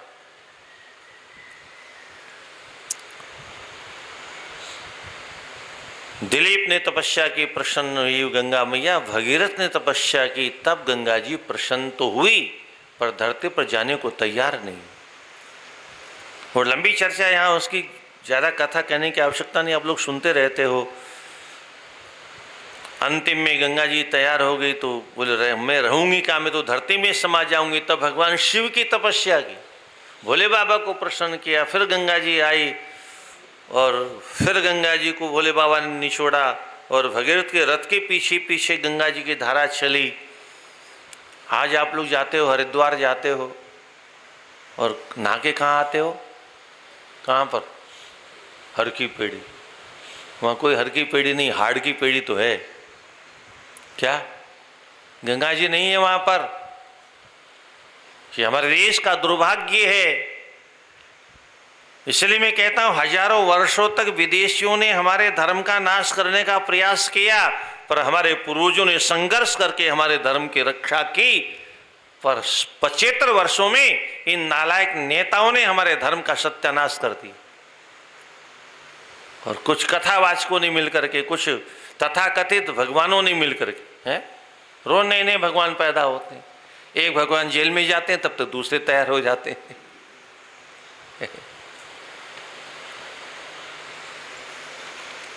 हमें पता ही नहीं भगवान किसे कहते हैं, हम चाहे जिसको भगवान मान लेते हैं। मीडिया वाले पूछ रहे हैं लोगों से, बोले वो परमात्मा थे, और ये उनकी पत्नी बोली वो परमात्मा की धर्म पत्नी है, लक्ष्मी जी हैं वो। हाँ, मानने वाले आज भी जो जेल में बैठे हैं ना भगवान, वो गुरु पूर्णिमा पर जाकर के जेल की परिक्रमा करते हैं। जेल के दरवाजे की पूजा करके आ जाते हैं। हमारा शास्त्र कहता है ब्राह्मणों जन्मना गुरु, ब्राह्मण ही एकमात्र गुरु बनने का अधिकारी होता है। और ब्राह्मण भी हमारे जैसा नहीं, त्यागी हो, तपस्वी हो, विद्वान हो, शास्त्रज्ञ हो, त्रिकाल संध्या नहीं तो कम से कम 2 काल संध्या करने वाला तो हो ही हो, वही गुरु बनने का अधिकारी। केवल ब्राह्मण घर में जन्म ले लिया मात्र इसलिए ब्राह्मण नहीं हो। हालांकि वो होगा तो ब्राह्मण ही। आप कहोगे फिर ब्राह्मण का कर्म नहीं करता, ब्राह्मण कैसे होगा? अच्छा एक बात बताओ, गाय की बछिया हो और दूध नहीं दे तो क्या कहोगे उसको? भैंस? क्या कहोगे? भेड़, बकरी? क्यों कहोगे? दूध तो देती नहीं, ब्याती तो है ही नहीं, है? वो उसकी जाति है, उसको अलग कैसे कर दोगे आप? जन्मना याशा प्राप्यते यासा जाति, जन्म से जो प्राप्त होती है उसी का नाम जाति होता है। आम का पेड़ है, उससे गुठली गिरी, उसमें से आम निकलेगा कि कैरी, वो कीकर निकलेगी? क्या निकलेगा? अच्छा, वो आम फल नहीं दे तो क्या कहलाएगा? पीपल कहला जाएगा। है? फल नहीं भी देता है तो भी चूंकि वो उस जाति में पैदा हुआ तो ये तो जातिवाचक शब्द है। हाँ, उसके गुण अगर उसके अंदर नहीं है तो जैसा ब्राह्मण पूज्य होता है वैसे पूजा का अधिकार उसको नहीं है। गंगा जी ये नहर है, ये जो है हरि के पेड़ी पर, ये नेहरू की बनाई हुई नहर है, और जहाँ से नहर निकाली है सप्त सरोवर पर, वहाँ गंगा जी है। और वहाँ से एक धारा आगे गई, एक धारा आगे निकली जो दक्ष प्रजापति के मंदिर के सामने निकली, जिसको नील धारा कहते हैं, वो असली गंगा जी है। गंगा जी हम उसको कहते हैं जो भगीरथ के रथ के पीछे पीछे गड्ढे में जो जल चला उसका नाम गंगा है। हम नहर निकाल देंगे तो गंगा की नहर हो सकती है, वो गंगा नहीं। पर हमारे धर्म का नाश करने के लिए ये विदेशी पार्टी थी, कांग्रेस आज भी है, एक वो ह्यूम की बिटिया, उसकी नाजायज औलाद, उसने हमारे धर्म का बहुत सत्यानाश किया। और आज भी वो चिल्ला चिल्ला के संसद में कहते हिंदू हिंसक होता है। क्या? हिंदुओं की एक नंबर दुश्मन, और हिंदुओं ने आज भी सर पर ढो रहे हैं उनको। नेहरू जी को आंदोलन हुआ था उस समय, पंडित मदन मोहन मालवीय जी ने और स्वामी कृपात्री जी महाराज ने आंदोलन किया था उस नहर को बनाने रोकने के लिए। पर सरकार तो सरकार होती, सत्ता तो सबल होती है, इसलिए वो नहर बन गई।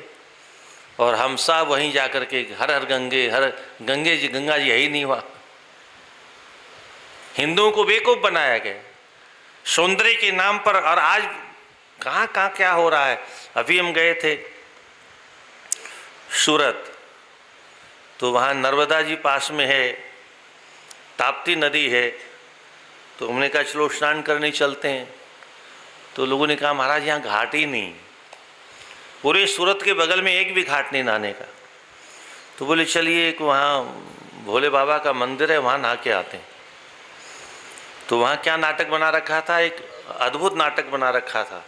रास्ता रोक दिया, उधर नदी के पास कोई नहीं जा सकता, फिर एक धारा निकाल दी, एक लंबा सा कुंड बना दिया, स्विमिंग पूल, बस उसमें हजारों लोग नहा रहे थे, एक दूसरे सट सट करके धक धक धक धक। अरे मैंने कहा ये तो नहाना क्या है, तो नरक है। और वहाँ नहाने के 50 रुपये लेती है गवर्नमेंट। क्या? वहाँ जाने एक लिफ्ट लगा रखी नीचे उतरने के लिए, उससे उतरना हो तो 50 रुपये और 200 रुपये में नहा के आओगे। ये धंधा बना लिया है लोगों ने, बताओ। और सब लोग वहीं आराम से जाके नहाते हैं। हमने कहा भाई ये तो ठीक नहीं है। तो कोई था साथ में विद्यार्थी, तो फिर ले करके हम किनारे किनारे उधर गए और जैसे तैसे जगह पाकर फिर नदी में नहा के आए। सब जगह ऐसा ही नाटक कर देंगे। हाँ, अभी अयोध्या में बहुत अच्छा दृश्य देखा, वहाँ पर ऐसा सिस्टम बना दिया है, हरिद्वार में बना हुआ है, इतनी तेज धारा बहती है, पर वहाँ पर ऋषिकेश वगैरह में सांकल लगा दी है। अब गंगा जी में डुबकी लगाओ सांकल पकड़ के, आप कहोगे डूब जाओगे इसलिए हम जाने ही नहीं देंगे। तो ये तो धर्म के प्रति अत्याचार हुआ ना। तो किसी भी नदी में जाने के लिए रोक नहीं होनी चाहिए, पर किसी को मालूम नहीं, कोई विरोध करता नहीं, जो गवर्नमेंट कर दे सो ठीक।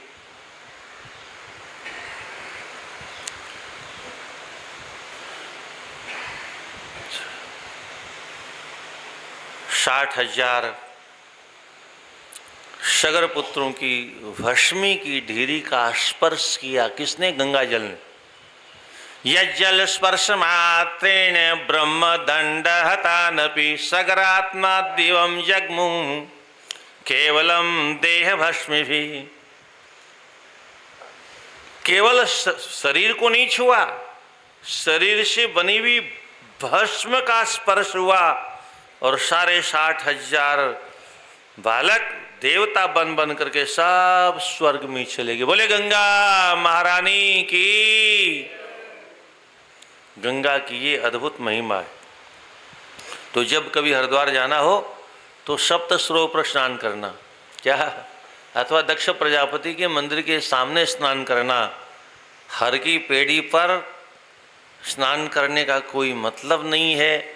वहाँ का जल नदी का जल नहीं, एक नहर का जल है, और गंगा से जो जल अलग हो गया उसमें तमाम दोष आ जाते हैं।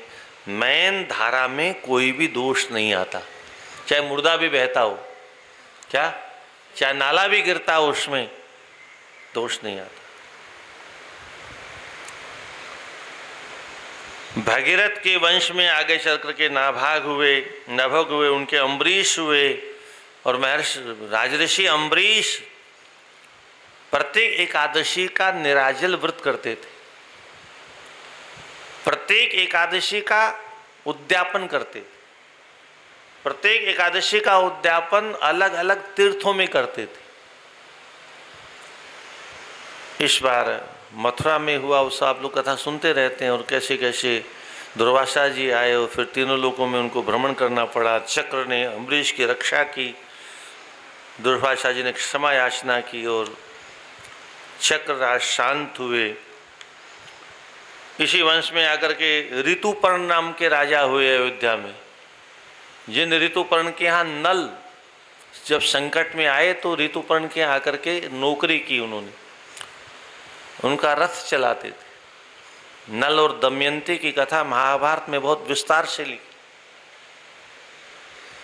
ये जुए की परंपरा सदा से बहुत गलत थी, और इसके भाई ने जुए का निमंत्रण दिया, फिर जुआ खेला, फिर सब कुछ छीन लिया, फिर प्रजा से कहा खबरदार है, इनको कोई भी शरण नहीं देना, नहीं तो दंड का पात्र बनेगा। तो राजा नल को प्रजा ने पानी भी नहीं पूछा, दोनों जंगल में भटकते हुए। धर्म के लिए हमारे पूर्वजों ने बहुत संकट सहन की, धर्म की रक्षा करने के लिए आज हम संकट सहन करने को तैयार नहीं है, और इसलिए धर्म की रक्षा नहीं हो सकती।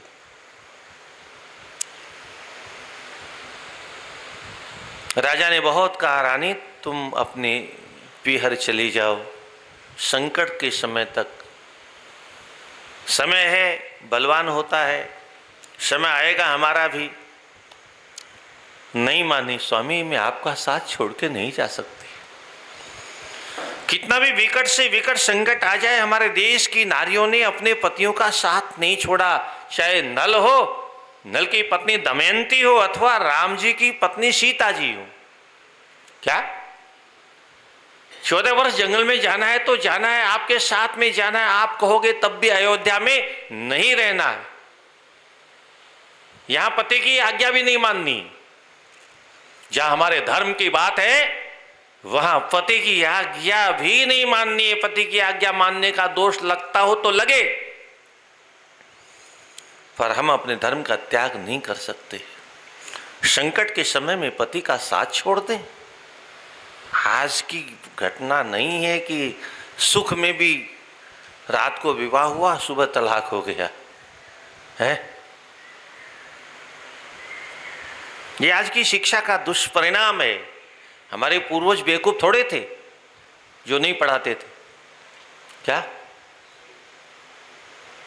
वो कोई नारी के विरोधी नहीं थे, पर उनको इस विषय का ज्ञान था। ये हमारी घर की इज्जत है, अगर बाहर जाएगी तो कोई न कोई बट्टा लगा देगा, दाग लगा देगा, और उसके बाद में वर्ण शंकर संतान पैदा होगी। और वर्ण शंकर संतान अगर पैदा हो गई तो लुप्त पिंडोदक क्रिया, सारी क्रियाएं लुप्त हो जाए। वर्ण शंकर का कुछ भी लगता नहीं। इसलिए हमारे पूर्वज, अच्छा घर में माँ की जरूरत है कि नहीं? बच्चों की देखभाल कौन करेगा है? अच्छा दोनों काम पर चले जाएंगे तो बच्चे अनाथ हो जाएंगे कि नहीं हो जाएंगे? और बच्चे जब अनाथ हो जाएंगे तो वो मोबाइल के सहारे से दुर्गुण सीखेंगे कि नहीं सीखेंगे? या तो मोबाइल देखेंगे, टीवी देखेंगे है? ये अथवा दाई रहेगी उनको, तो दाई में बुद्धि कितनी है, वो कैसे संस्कार देगी? आज केवल मनुष्य पैसे के पीछे पागल है। अपने धर्म और अपनी संस्कृति और अपने घर की इज्जत पर चाहे जितना बट्टा लग जाए उसकी कोई चिंता नहीं है? हमको तो कभी कभी बहुत दुख होता है जब मैं किसी ने अपने बेटे को डॉक्टर बना दिया तो डॉक्टर की डिग्री लेने के बाद में अपने पापा से कहते, पापा अब मैं पेट कैसे भरूंगा? क्या डॉक्टर कहता है? बाप कहता है, अरे नालायक, 2 करोड़ रुपए लगाए तुमको डॉक्टर बनाने में और अब भी तुम कहते हो पेट कैसे भरूंगा? बोले, पापा अकेले तो नहीं भर पाऊंगा। फिर तुम चाहते क्या हो? बोलो, छोरी ऐसी खोज के लाओ जो डॉक्टर नहीं हो। क्या दोनों मिलके किसी तरह से गुजारा कर लेंगे। हम पुरुषों को काटेंगे, वो महिलाओं को काटेगी। किसी तरह से गुजारा कर। आप देखो हर डॉक्टर यही प्रयास करता है, नहीं मिले तो झक मार के कहीं विवाह कर ले, बात अलग है। दोनों मिलकर के फिर चकाचक जेब काटते हैं। ये मानसिकता है हमारी। इतना पढ़ लिखने के बाद में भी अकेले पेट नहीं भर सकते, अपनी पत्नी को बाजार में उतारेंगी। हमारे यहाँ माताओं का एक नाम है गृह लक्ष्मी। क्या नाम है? गृह लक्ष्मी नाम है। उसका नाम सड़क लक्ष्मी नहीं है, उसका नाम ऑफिस लक्ष्मी नहीं है, उसका नाम कॉलेज लक्ष्मी नहीं है, स्कूल लक्ष्मी नहीं है। गृह लक्ष्मी है, घर की देहरी के सीमा के भीतर है तो वह लक्ष्मी है। और उसके बाद क्या होगा ये कभी सीता जी से मिलके पूछना। क्या झोंपड़े से बाहर गई तो सीता जी की दशा हो गई। एक नारी अपने घर के भीतर होती है तभी तक सुरक्षित होती है। घर की देहरी के बाहर जाने के बाद आदि शक्ति भगवती पराम्बा जगत जननी मां जानकी भी रावण के घर चली जाती। सामान्य नारी की क्या कहें हम?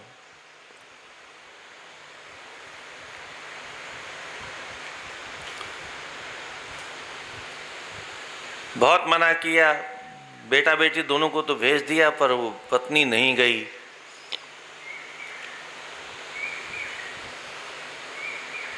कलयुग और द्वापर इन दोनों ने मिलकर के जुए में इनको हराया, क्योंकि ये सब विवाह करने जा रहे थे दमयंती से और उसने इनसे विवाह कर लिया तो नाराज हो गए। अब हरा दिया, हराने के बाद में भी संतोष नहीं हुआ तो सोने के पक्षी बनकर के जंगल में बैठ गए। अब ये दोनों पति पत्नी भूखे थे तो सोने के पक्षियों को देख करके और नल ने विचार किया, बोले इनके पंख सोने के, अरे चलो इनको पकड़ लेते हैं, गुजारा चल जाएगा कुछ समय का। अब और तो कुछ साधन था नहीं, जो एक ही धोती पहने हुए थे दोनों, एक धोती पत्नी ने पहन रखे थे, एक धोती इन्होंने पहन रखे थे। पैंट शूट का जमाना तो था नहीं। क्या उन्होंने धोती खोल ली, अपनी धोती खोल करके उन पक्षियों के ऊपर डाली, बोले फंसा लेंगे। अब वो तो माया के पक्षी थे तो धोती लेके उड़ गए। क्या अब वो बेचारे देखे, हाय हाय मिला तो कुछ नहीं, घर की धोती और चली गई। अब वो नंगे हो गए तो पत्नी ने अपनी साड़ी में लपेटा, साड़ी को फाड़ा नहीं, साड़ी में लपेट के चल रहे थे। रात्रि में सोते समय पति ने विचार किया ऐसे नहीं जाएगी, मैं इसको छोड़ के चला जाऊं तो अपने आप पिता के घर चली जाएगी। साड़ी को फाड़ के लपेटा और आधी साड़ी में पत्नी को छोड़ दिया। संकट कैसे कैसे आते हैं। महापुरुषों ने कितने संकट सहन किए धर्म की रक्षा करने के लिए, फिर भी अपने धर्म का त्याग नहीं किया। हम तो बेवजह से धर्म का त्याग कर देते हैं, अकारण धर्म का त्याग कर देते हैं। हमें तो धर्म से कोई मतलब ही नहीं। मैं तो कभी कभी कहता हूं हम हिंदू किस बात के, हमको तो यही समझ में नहीं आया आज तक। चोटी हमारे मस्तिष्क पर नहीं, जनेऊ हमारे गले में नहीं, संध्या हम करते नहीं, तर्पण हम जानते नहीं, पूजा पाठ हम काहे के ब्राह्मण हैं, काहे के हिंदू हैं हम। धिक्कार है हमको। दूसरे लोग दूर से पहचान में आ जाते हैं। वो 5 रुपये वाली टोपी दिखाई देती, दूर से पहचान में आ जाते हैं फलाने साहब आ रहे हैं। हिंदुओं की कोई पहचान नहीं।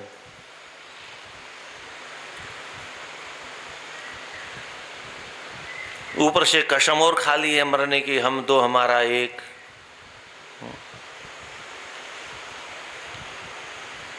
हमें जीवित रहना ही नहीं है, जल्दी से जल्दी हमारा सर कलम कर दो। ये हिंदुओं का विलक्षण उपक्रम है वर्तमान में। वो जगी तो उसने देखा पतिदेव नहीं, बहुत खोजा, कहाँ छिपे हो, क्यों हंसी करते हो, क्यों मजाक करते हो, मैंने पहचान लिया, पेड़ों के पीछे छिपे हो आदि आदि। पर जब कहीं नहीं मिले तो संयोग देखिए कैसा विलक्षण आता है। संकट आते हैं तो एक साथ कई संकट आते। हमारे पास तो कोई संकट है नहीं, फिर भी हम रोते रहते हैं। संकट देखना हो तो इन महापुरुषों को देखो, कैसे संकट में जिया इन्होंने, जीवन कैसे जिया। हरिश्चंद्र को देखो, भगवान राम को देखो जंगल में कैसे भटके, सीता जी को देखो, पांडवों को देखो, द्रौपदी को देखो। संकट किसे कहते हैं, उस पहचानो संकट किसे कहते हैं। एयर कंडीशन में रह रहे हैं, पंखे चल रहे हैं, कूलर चल रहे हैं, डल्लब के गद्दे पर सो रहे हैं, फिर भी हाय मरे हाय मरे हाय मरे। तो इस मरने की, इससे बचने का तो कोई उपाय है नहीं।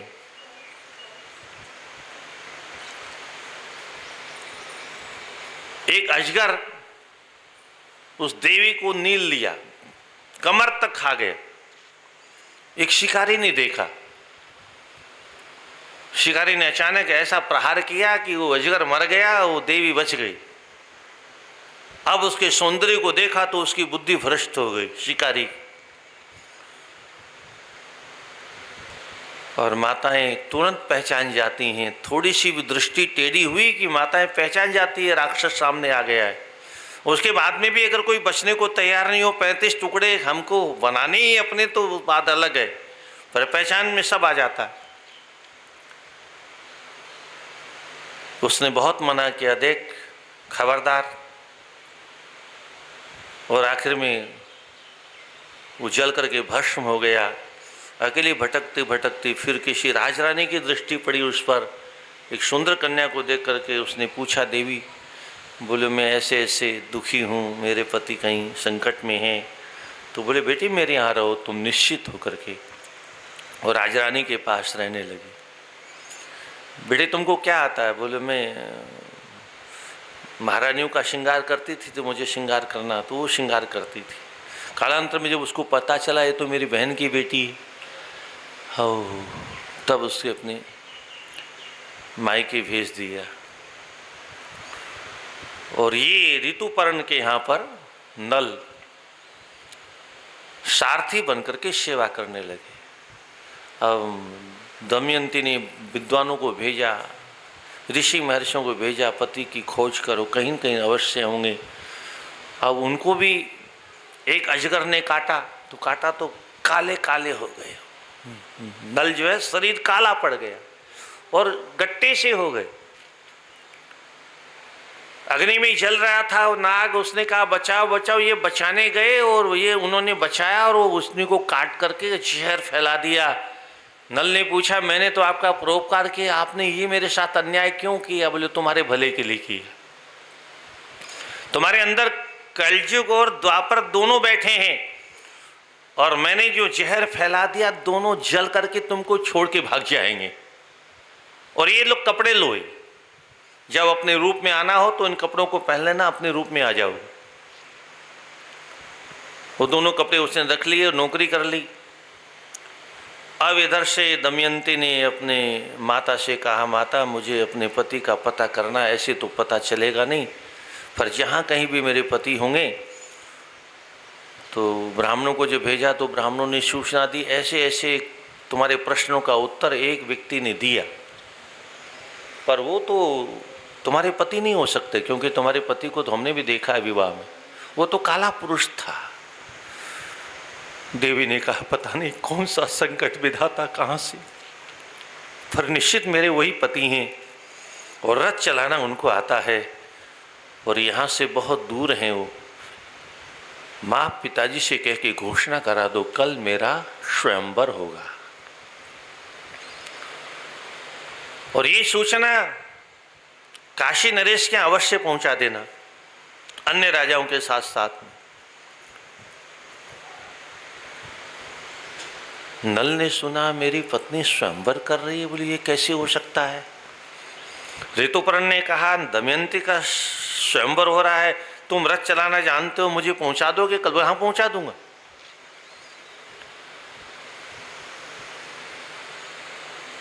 रास्ते में आपस में चर्चा होने लगी, उसका कोई वस्त्र गिर गया, बोली वापस चलो वापस चलो। बोली वो तो कई 100 किलोमीटर दूर रह गया। बोले तुमको कैसे मालूम? बोले मुझे मालूम है रथ की गति कितनी तेज है। तो बोले मुझे भी एक विद्या आती है, मुझे जुआ खेलना बहुत अच्छा आता है, तुम मुझे रथ चलाने की विद्या सिखा दो। और देखो ये जो वृक्ष है इसमें इतने 1000 पत्ते हैं, गिना तो उतने ही थे। तो बोले ये विद्या मैं तुमको सिखा दूंगा। जुआ उनको सीखना था क्योंकि भाई को हराना था। और फिर वो रथ लेकर के वहाँ पहुँचे तो फिर पत्नी ने सेविकाओं को भेजा, रसोई का सामान रख देना, क्योंकि वो अपने हाथ से रसोई बना के पाते हैं।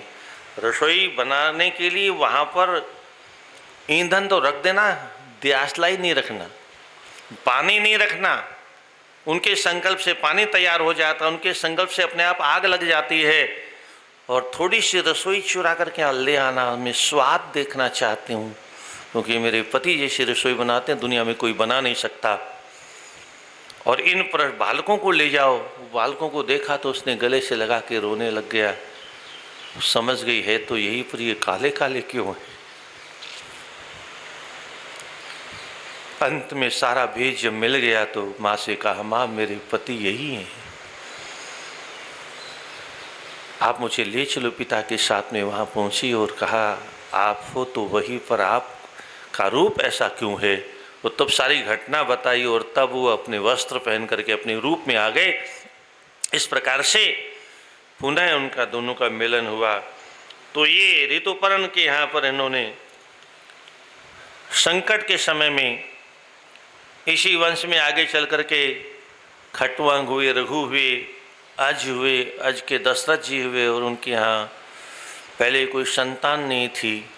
और पुराने ज़माने जब कोई संकट होता था तो राजा महाराजा भी गुरुजनों के शरण में जाते थे, और उस समय गुरुजन भी ऐसे ही होते थे।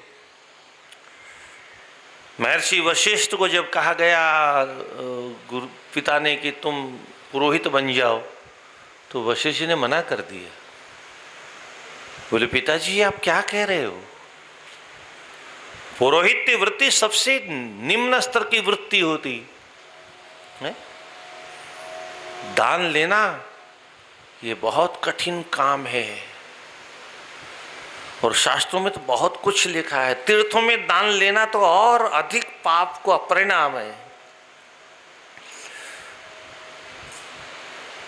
देव भागवत में तो तीर्थों के नाम भी लिखे हैं, उसमें वृंदावन नाम का नाम भी लिखा हुआ है, किस किस तीर्थ में दान नहीं लेना चाहिए। और आज तो हमारे तीर्थवासी लोग लाओ पैसा लाओ पैसा लाओ पैसा, सब भिखारी बन गए, कथावाचक भी भिखारी बन गए। मुझे तो लगता है भिखारियों ने कथा के मंच पर कब्जा कर लिया। जिनको सड़क पर बैठ करके भीख मांगनी चाहिए वो व्यास पीठ पर बैठ करके दिन दाड़े भीख मांग रहे हैं। जो ज्ञान देने का मंच था वो भीख मांगने का मंच बन गया। भिखारी तो भिखारी होता है, चाहे वो 2 रुपया मांगे, चाहे 100 रुपया मांगे, चाहे लाख रुपया मांगे। कोई छोटा भिखारी होता है, कोई बड़ा भिखारी होता है। ये व्यासपीठ है सज्जनों, यहाँ शास्त्रों की चर्चा होती है, ज्ञान की चर्चा होती है। अगले व्यासपीठ पर बैठ करके व्यास ऐसे हाथ फैलाता है तो उसके पितरों का क्या होगा। पहले शास्त्रों को पढ़ लेना चाहिए।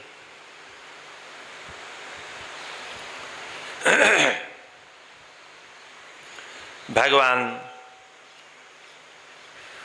की कृपा से गुरुदेव ने आशीर्वाद दिया और यज्ञ करवाया, और भगवान के ही अंश से 4 भाइयों का प्राकट्य हुआ, राम भरत लक्ष्मण शत्रुघ्न। यहाँ ज़्यादा चर्चा नहीं है, इसलिए भगवान राम की कथा का आप लोग सुनते रहते हो, यहाँ चर्चा करने की ज़्यादा आवश्यकता नहीं है। केवल इतना समझिए, धर्म और अधर्म, जब अधर्म की वृद्धि हो जाती है, जब जब हो ही धर्म कई हानि, बाढ़ई असुर अधम अभिमानी, तब तब धरि प्रभु मनुज शरीरा, हरहि कृपा निधि सज्जन। किसकी पीड़ा? सज्जनों की, दुष्टों की नहीं। दुष्टों की तो बढ़ा देते हैं, सज्जनों की घटा देते हैं। सज्जन का अर्थ क्या है? दो शब्द हैं, सत और जन। जो सत्य का आश्रय लेने वाले हैं, जो सत्य के मार्ग पर चलने वाले हैं, उनको सज्जन कहते हैं। और दुर्जन, दुष्ट मार्ग पर, गलत मार्ग पर चलने वालों को दुर्जन कहा जाता है। तो सज्जनों की पीड़ा, शरणागतों की पीड़ा। यदा यदा हि धर्मस्य ग्लानिर्भवति भारत, अभ्युत्थानमधर्मस्य तदात्मानं सृजाम्यहं, परित्राणाय साधूनां विनाशाय च दुष्कृतां, धर्म संस्थापनार्थाय संभवामि युगे युगे। ये दो श्लोक आप लोगों ने हजारों बार सुने होंगे, क्या? पर आज तक याद नहीं हुए। और वो मूवी के गाने गंदे गंदे एक कई बार में याद हो जाते हैं, क्या?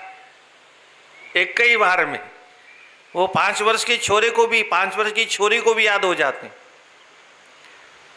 कोर्स में कविता याद नहीं होती साल भर में, क्या?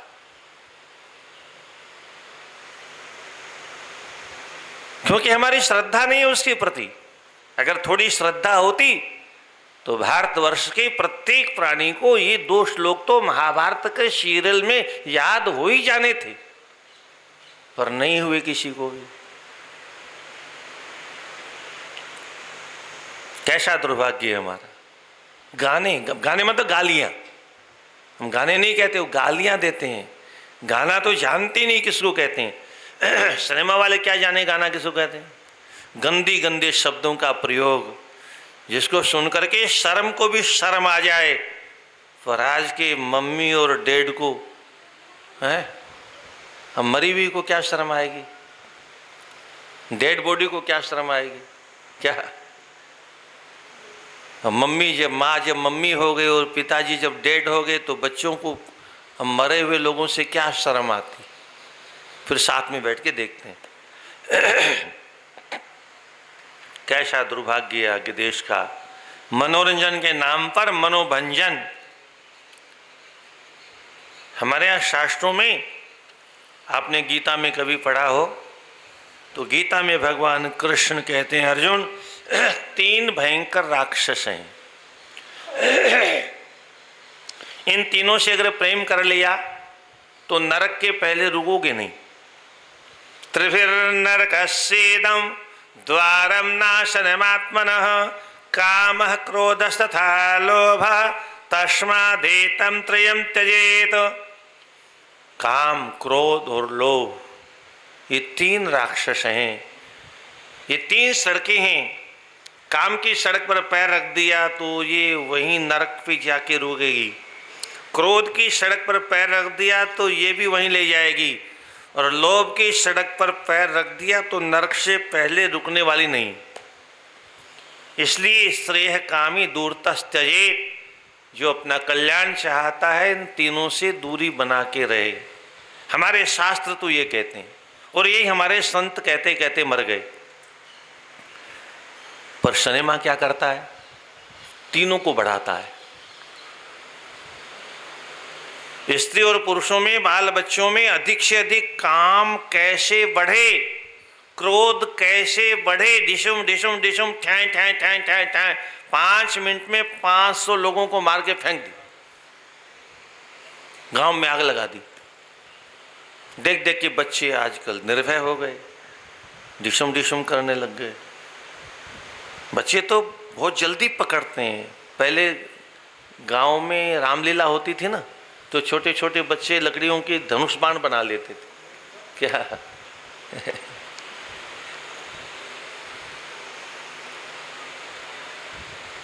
जो देखेंगे बच्चे वही तो करेंगे। तो सिनेमा में जो देखते हैं वही करते हैं। और सिनेमा में एक मंत्र है, इस मंत्र को भारतवर्ष में फैलाने वाली एक राक्षसी थी, रावण की बहन जी, विदेश से आई थी, विदेशी लेडी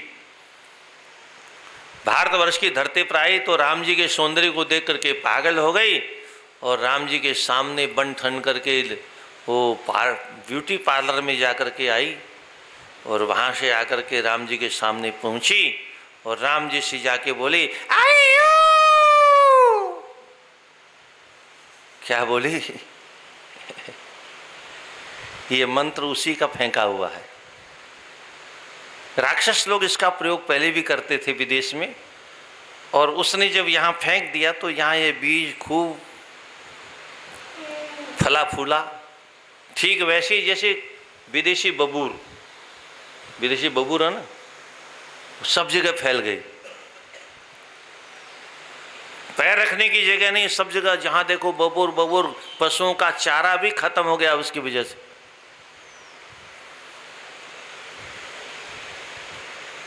विदेश से लाकर के बीज फैलाया गया। ये देश की एक प्रधानमंत्री थी, उन्होंने फैलवाया बीज। आपकी जयपुर के आसपास में एक फूल होता है पीला पीला, खेतों में, वो पूरी जंगल को उसने भी रोक दिया। पता नहीं कहाँ से बीज आया, बढ़ते बढ़ते बढ़ते बढ़ते बढ़ते चारों तरफ फैल गया है। शांति शांति।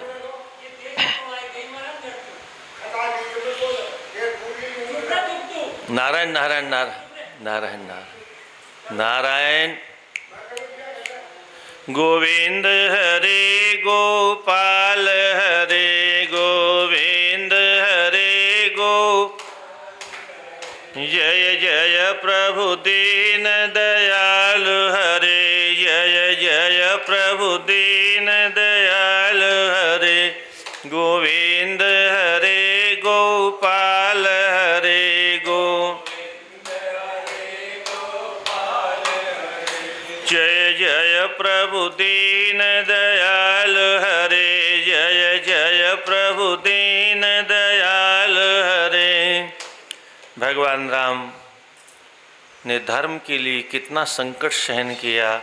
भगवान राम चाहते तो वन में जाने की जरूरत नहीं थी, क्योंकि सारी अयोध्या उनकी तरफ में थी। केवल एक ही वोट पहले कम था मंथरा का, बाद में कैकेयी को उसने फोड़ ली। 2 वोट के अलावा सारे वोट उनके पक्ष में थे। फिर भी राम जी ने पिता के सत्य की रक्षा के लिए वन जाना स्वीकार किया और रावण का विनाश किया और पुनः राजगद्दी पर आकर के विराजमान हुए। इसी सूर्यवंश में विविध राजाओं की चर्चा है। इसमें एक मरु नाम के राजा हुए, जो सूर्यवंश के अंतिम राजा के नाम से जाने जाते हैं। कलाप ग्राम में जहाँ बद्रीनाथ से ऊपर आज भी तपस्या कर रहे हैं। एक सूर्यवंश के राजा मरु और एक चंद्रवंश के राजा शांतनु के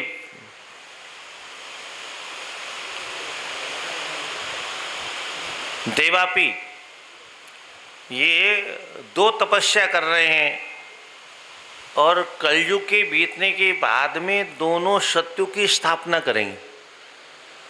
तब तक ये तपस्या करेंगे,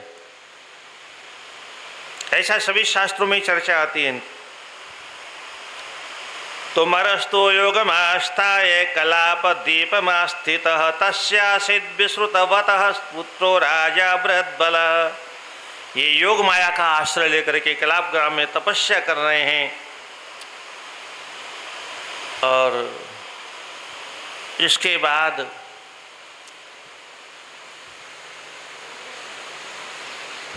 श्राद्ध कल्प है, बहुत लंबा कल्प है ये।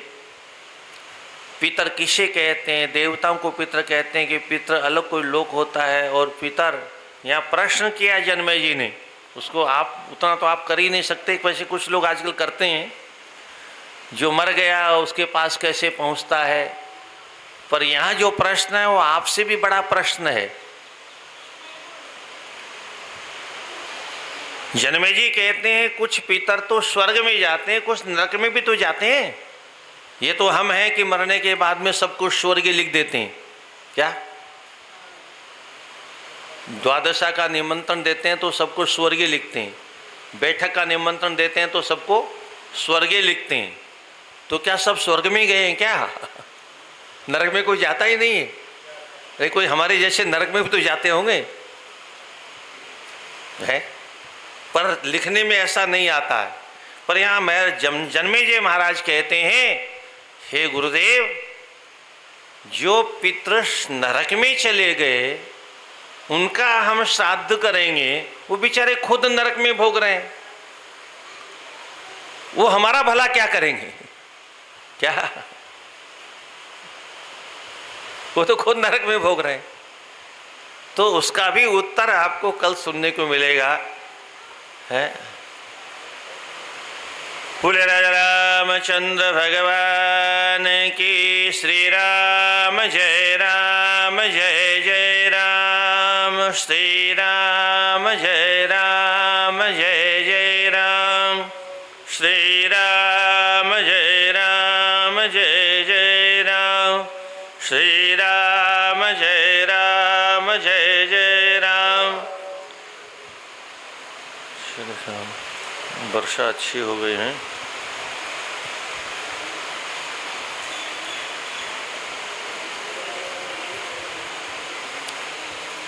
अरे बालक आरती करो। अरे आप जरा कोई जला लो।